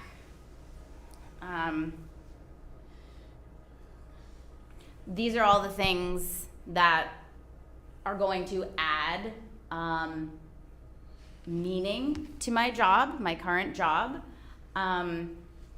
And I think we would need to sort of see how that plays out. I think, one of the schools that I visited, the dog Howie was a couple years old, and he would just sit in the lobby while all of the kids came through. So everybody did have an opportunity to pet the dog, or it wouldn't just be for my classroom per se. Maybe we would need to come up with like a checkout or a schedule, the dog is available at this time. Is anybody, is there a reluctant reader who would like to set up a time? The idea of having this dog is their purpose is to be comforting to whoever needs the comfort. They're around, and they follow you around. So I don't see this as something that would hinder or get in the way of me teaching children, particularly because my role right now is teaching children how to regulate and how to, working on things like empathy is huge right now in schools, and our mental health in general overall in schools is concerning. So to be able to just have this, maybe somebody's going to stop by and just stop by randomly and not sign up for it. I don't know all those details yet. But I tend to be a flexible person, and I feel like with all the training that we're gonna do, I feel like this would be something that would benefit, not become an obstacle. Mark, to your point, I would think that would fall under the principal's discretion like anything else. If something is a distraction in the workplace, right, it would be on the principal to address that. I mean, we have distractions in the workplace all the time, right? It could be a cell phone or whatever. I don't know that we couldn't project all the things that may happen, but I would think the dog being in, as you said in the policy, is at the discretion of the principal. So if something isn't working, I would expect that would be a conversation and a problem solving at the building level.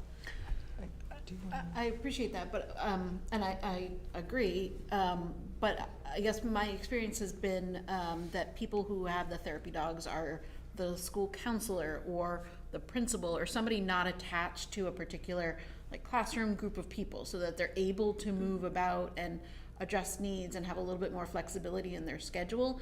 And so I'm curious how, practically speaking, you're gonna fit that in with your jobs that you're already doing. I could see how, yes, the kids that you're interacting with in your particular program, okay, but the greater population of students, if you've already got your full-time job and your duties that you're doing, how are you going to address the To bring larger to the large. population? So I do arrival and dismissal. That's built into my day. I go outside and join other classes for different things. I mean, I see all of the kids at some point.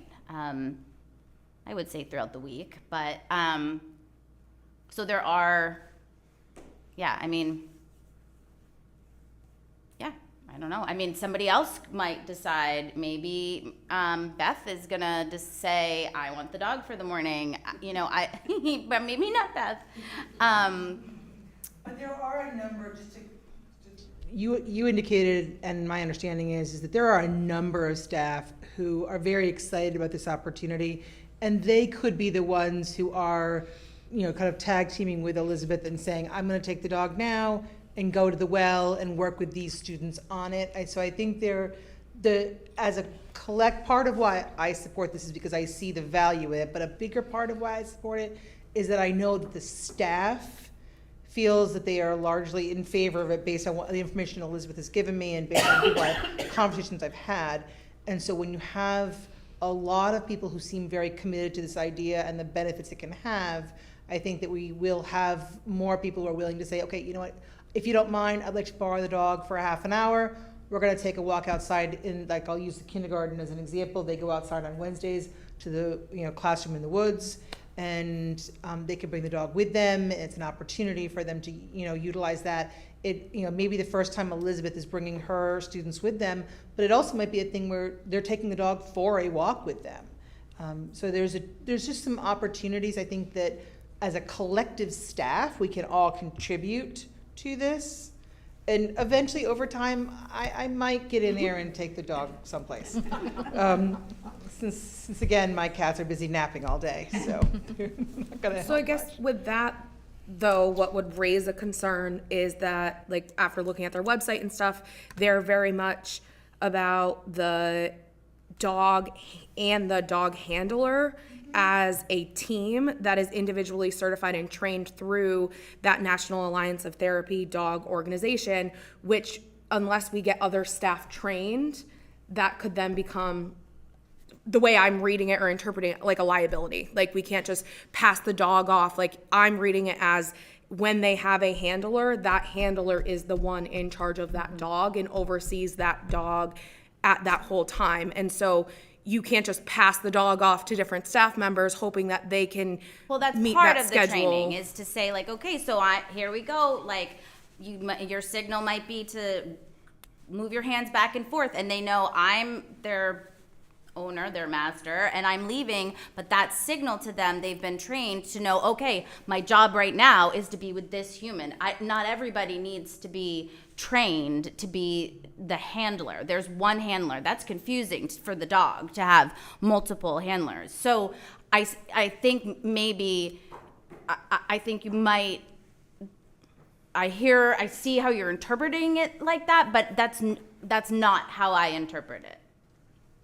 Okay, because I think it would be interesting to see, like, how maybe even this breeding program, when they do the training, what their recommendation or what their information would be on that, because the dog is going to know certain signals, the dog is going to have certain commands, the dog is going to give off certain things to show maybe they have to go to the bathroom or whatever else. And if those staff that are being left with the dog don't know any of those commands or don't know those signals, then there could be issues.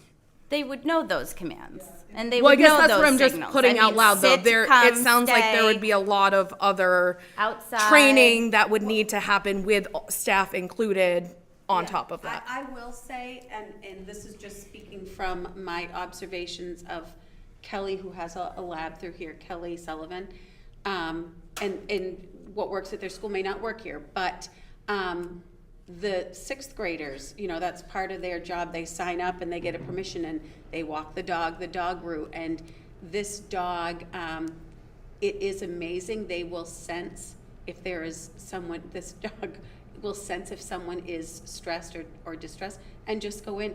It's a little humbling because I was having my best moment and the dog pushed its way in and I was a little taken back and just sat at my feet and I'm like, okay, the dog is totally calling me out in front of everybody here that I'm having a moment.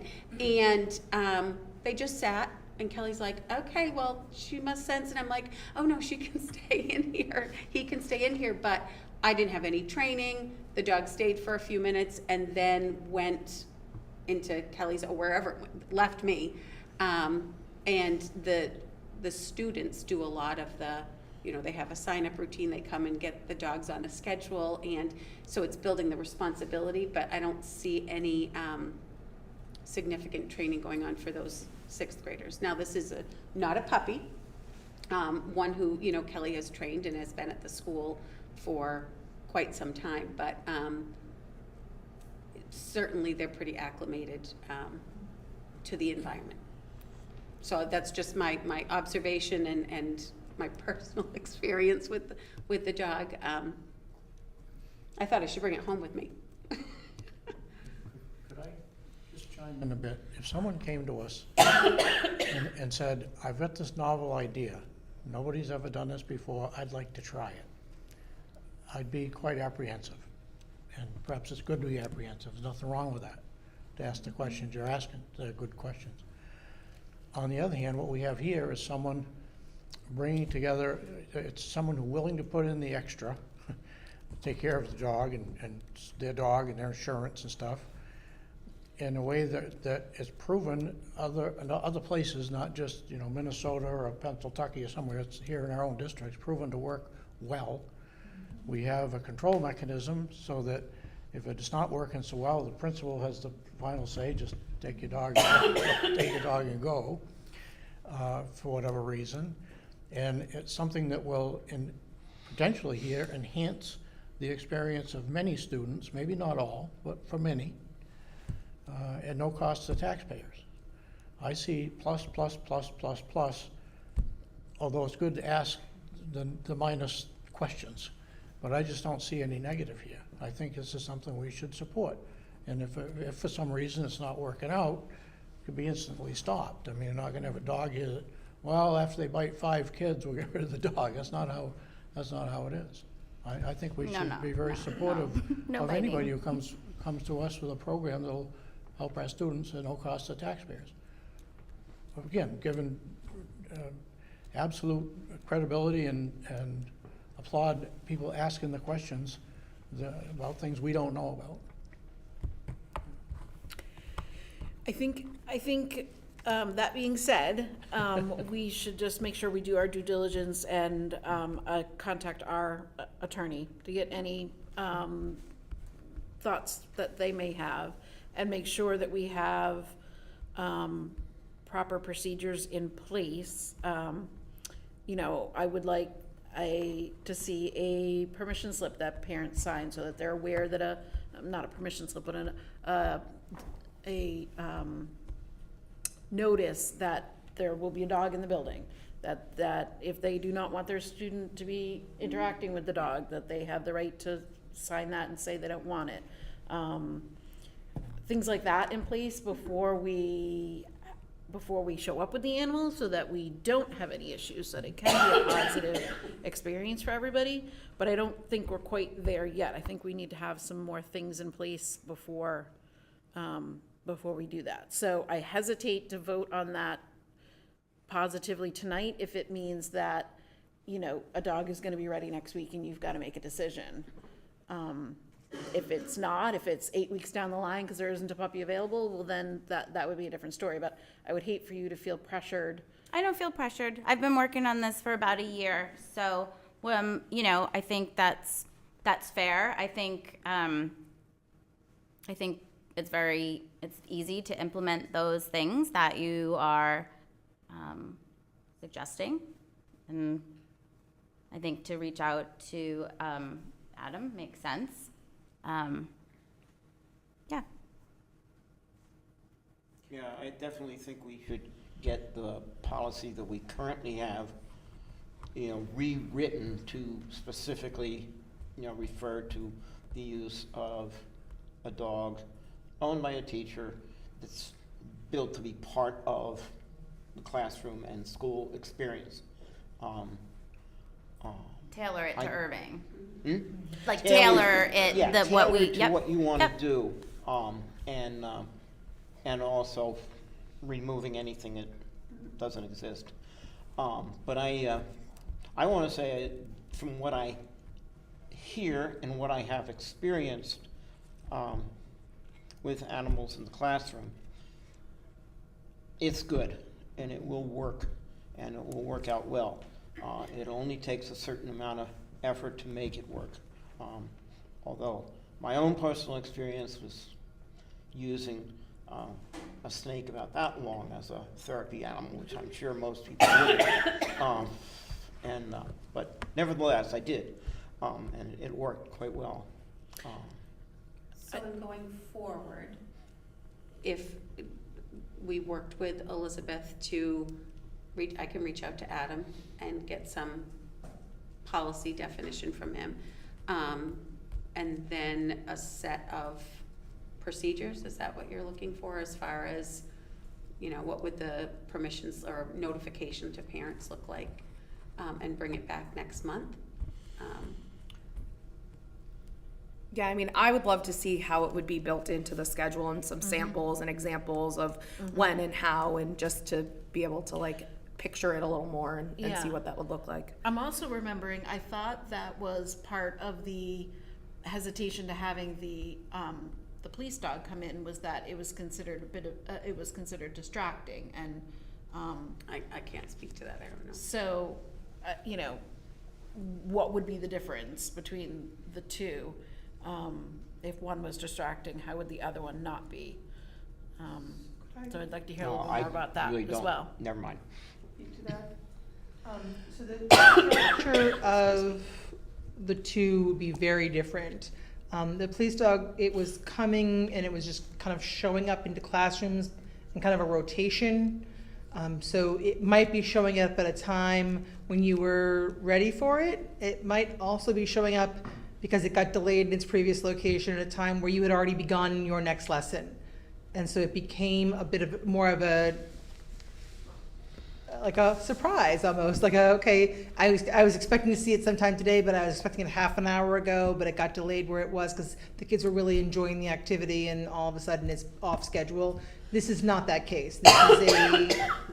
This is something that we have a structure for. There's a specific location where it is. It's not going to be visiting classrooms on an interval basis. This is a plan, a very deliberate intervention that we would be planning for, that we would be targeting, partnering it with students who specifically needed these types of supports and intervention, as opposed to just kind of showing up and experiencing it. That's not really the case. So a teacher might say, hey, I really would love it if the dog came down to my classroom.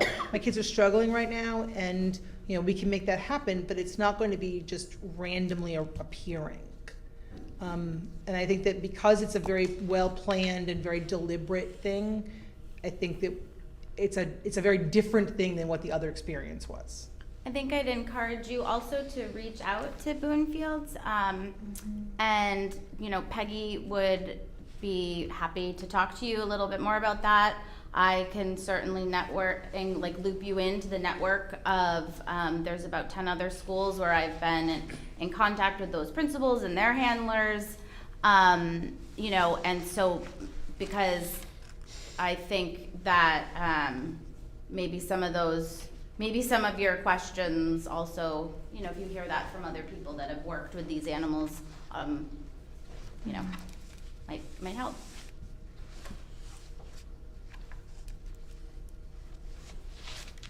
Any other questions? Could we put it on the agenda for the next meeting?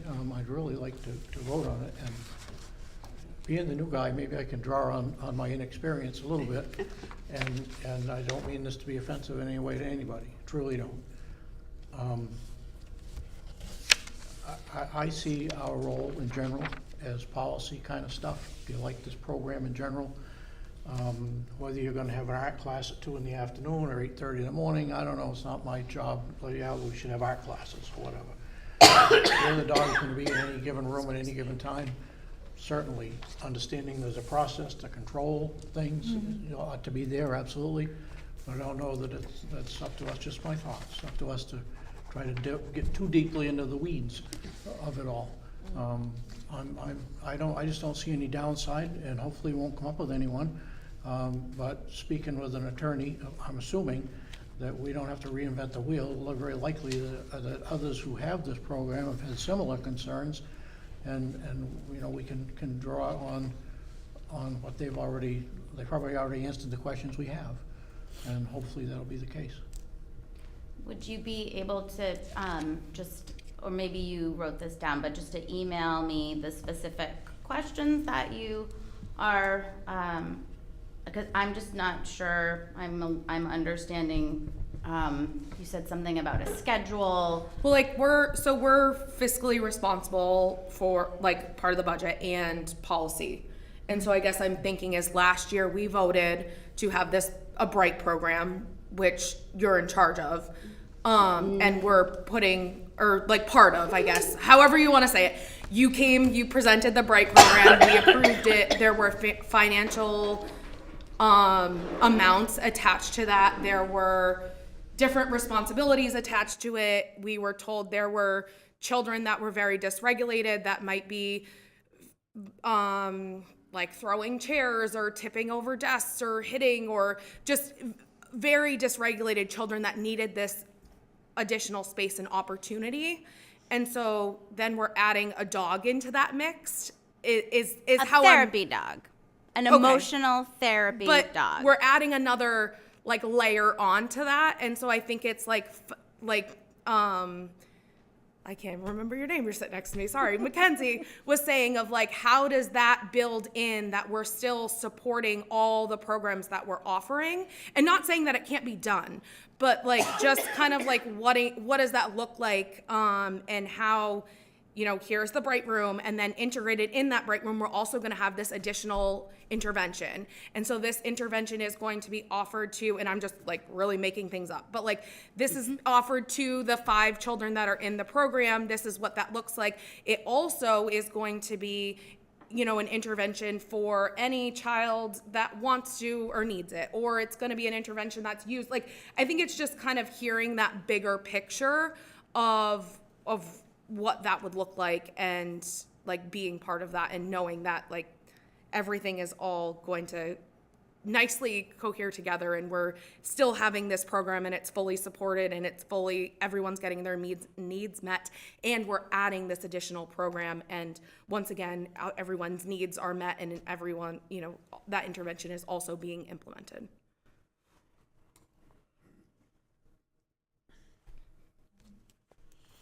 Okay, All right, thank you. thanks. All right, so we do not need to do anything with the next, the settlement agreement that's already been taken care of, so that was just a holdover from our last agenda. Moving on to the policy review and update. So we have first read on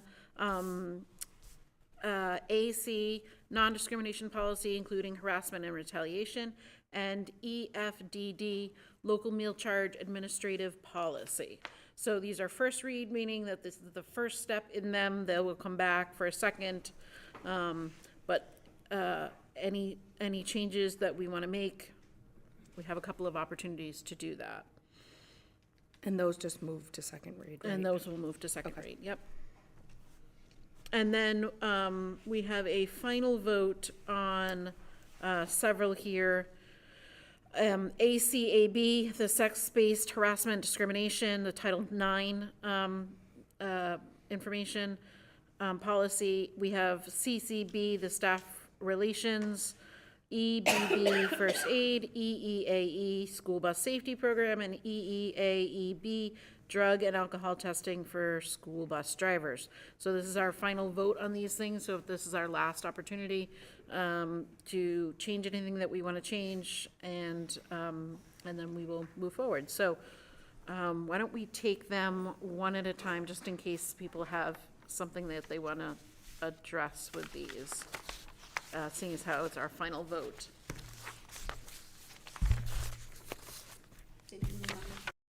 Sorry. We moved on the first read. Okay, Yeah. sorry. Yeah, move first reads to second reads. Yeah. I just missed it, sorry. Nope, that's okay. So we'll start with the first one, sex-based harassment, discrimination. Is there anything, anything anybody wants to modify on that one? Nope, it's all updated. Yep. I'm freezing. located at. Oh, okay. Just to understand it, Shannon, where it says link will be provided at final approval. So once we approve it, then Robin, there'll be a note for Robin to add that link in? Correct. Okay. Perfect. So I will make a motion to approve file ACAB, sex-based harassment discrimination. I'll second that for purposes of discussion. Do you have anything else to add? Nope. Nope, okay. All right, so all in favor? Say aye. Aye. Aye, great. All right, CCB, staff relations.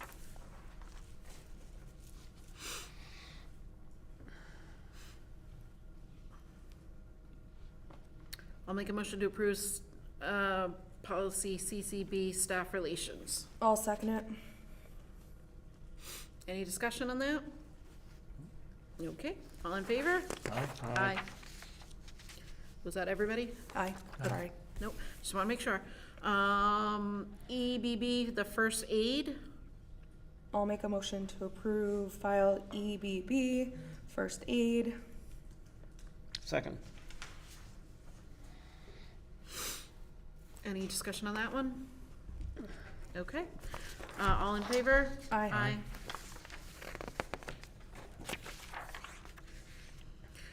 EEAE, School Bus Safety Program.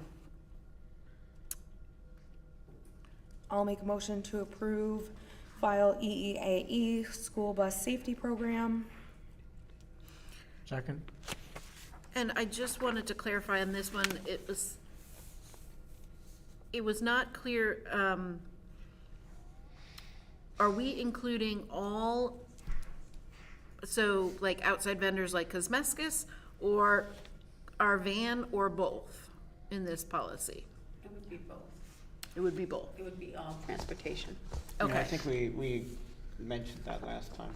okay. And, so the only other thing I was wondering about was the,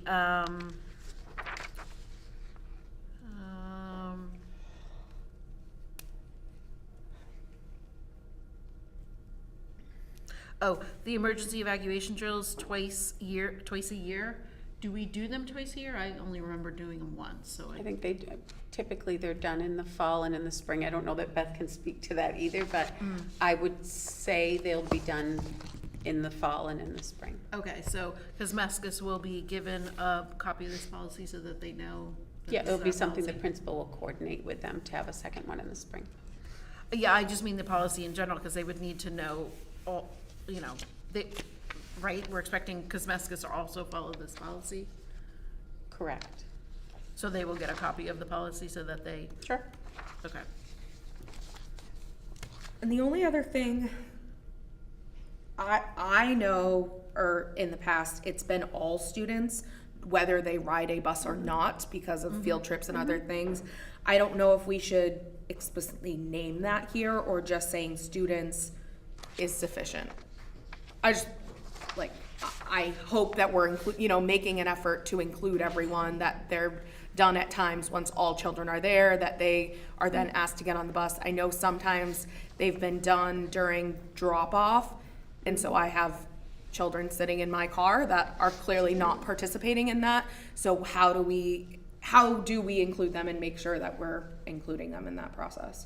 So when I schedule this later in the springtime, my intention is to schedule it for after arrival, and so the buses will stay and we'll do it by grade levels, so we'll have grades 1 and 2, they'll go through the process, and then we'll kind of do 3 and 4, we'll do pre-KK separately, and the reason why they don't go first is because the pre-K starts a little later, so they'll have to be moved to the second spot, and then we will do, like 3, 4, 5, 6, and then those could actually all go together, we can be that quickly done. So we may not even need more than one bus to stay, we'll just kind of have one bus stay back, run the training through with each group. So that everybody who's there that day will be able to do it. Yeah, it's done very quickly. Yeah. And then finally, just number 4, classroom instruction on school bus safety will be provided. By whom will this be provided? So I've been providing some school bus safety support since arriving, both in the classroom and in my office and in the buses themselves. And I'm going to continue to do so. So it's usually me. Okay, so it's not like instructional material, like some sort of booklet or something, it's just. Why it's important for the bus driver to have a bus that's in control, and how hard it is to be a bus driver, and that they require special training and special licensure, and that when you are, out of your seat, it's unsafe, and we talk about how if you were riding in your own family's car, you wouldn't be standing up and trying to climb over a seat, and how would they react? And so it's not something where there's an actual course on it, it's more just having that honest conversation about why it's important to make good choices and how your choices impact the bus driver's ability to do their job safely. Okay. Did we have a motion in a second? We did. Okay. From that discussion, does anyone want to make any changes or add anything? I'd have to open it up again, but it should say the principal will, should designate the person so that, over a long stretch of time, it's always a person designated, and not leave it just that there will be classroom instruction. You can put the principal will and or designate someone else, Right. so at least they're the ones naming it. Doesn't have to be the ones doing it. Right. The principal or their designee.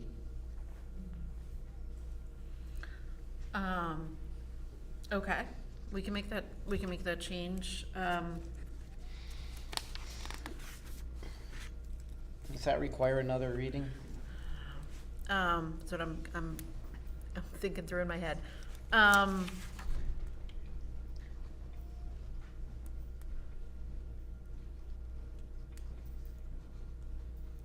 Shannon, do you know the procedure? We're on our final vote. I think that you can make it with that addendum. Yeah, okay, that's what I was Because thinking that really too. is just semantics, you're not changing any of the substance of it. Right.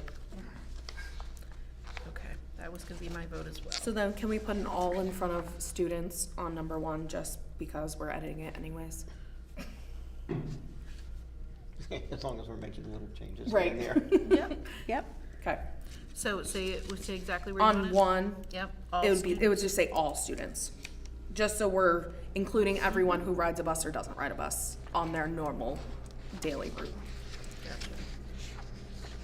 Okay, so,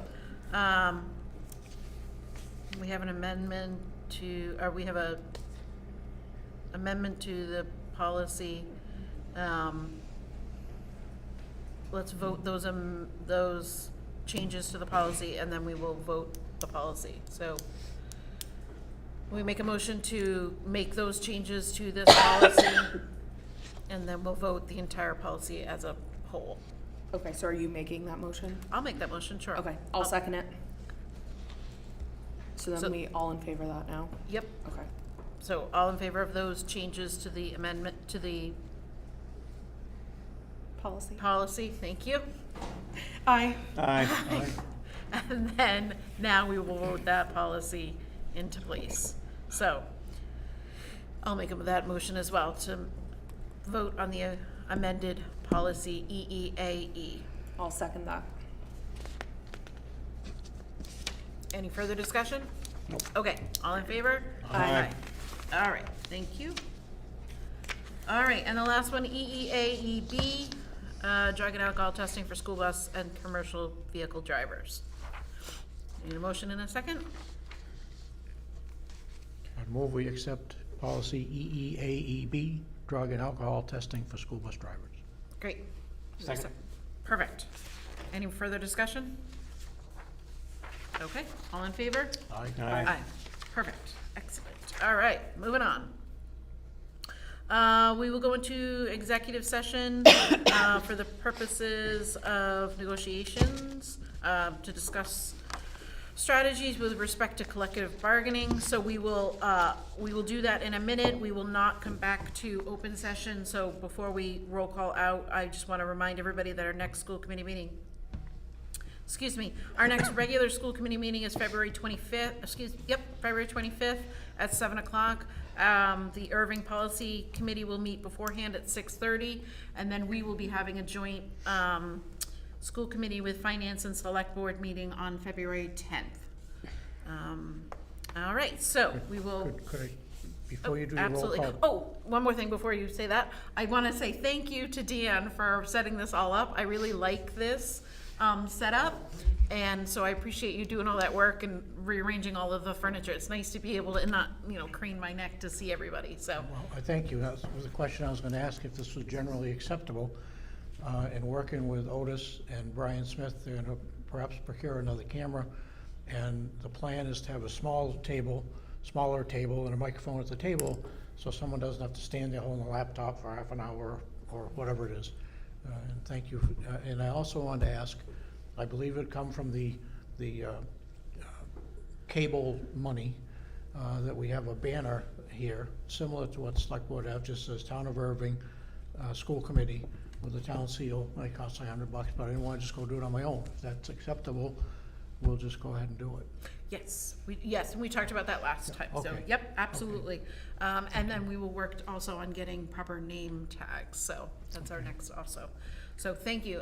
Would you mind taking that up as a, Sure, we'll get it done. excellent. All right, thank you. All right, is there anything else before we adjourn?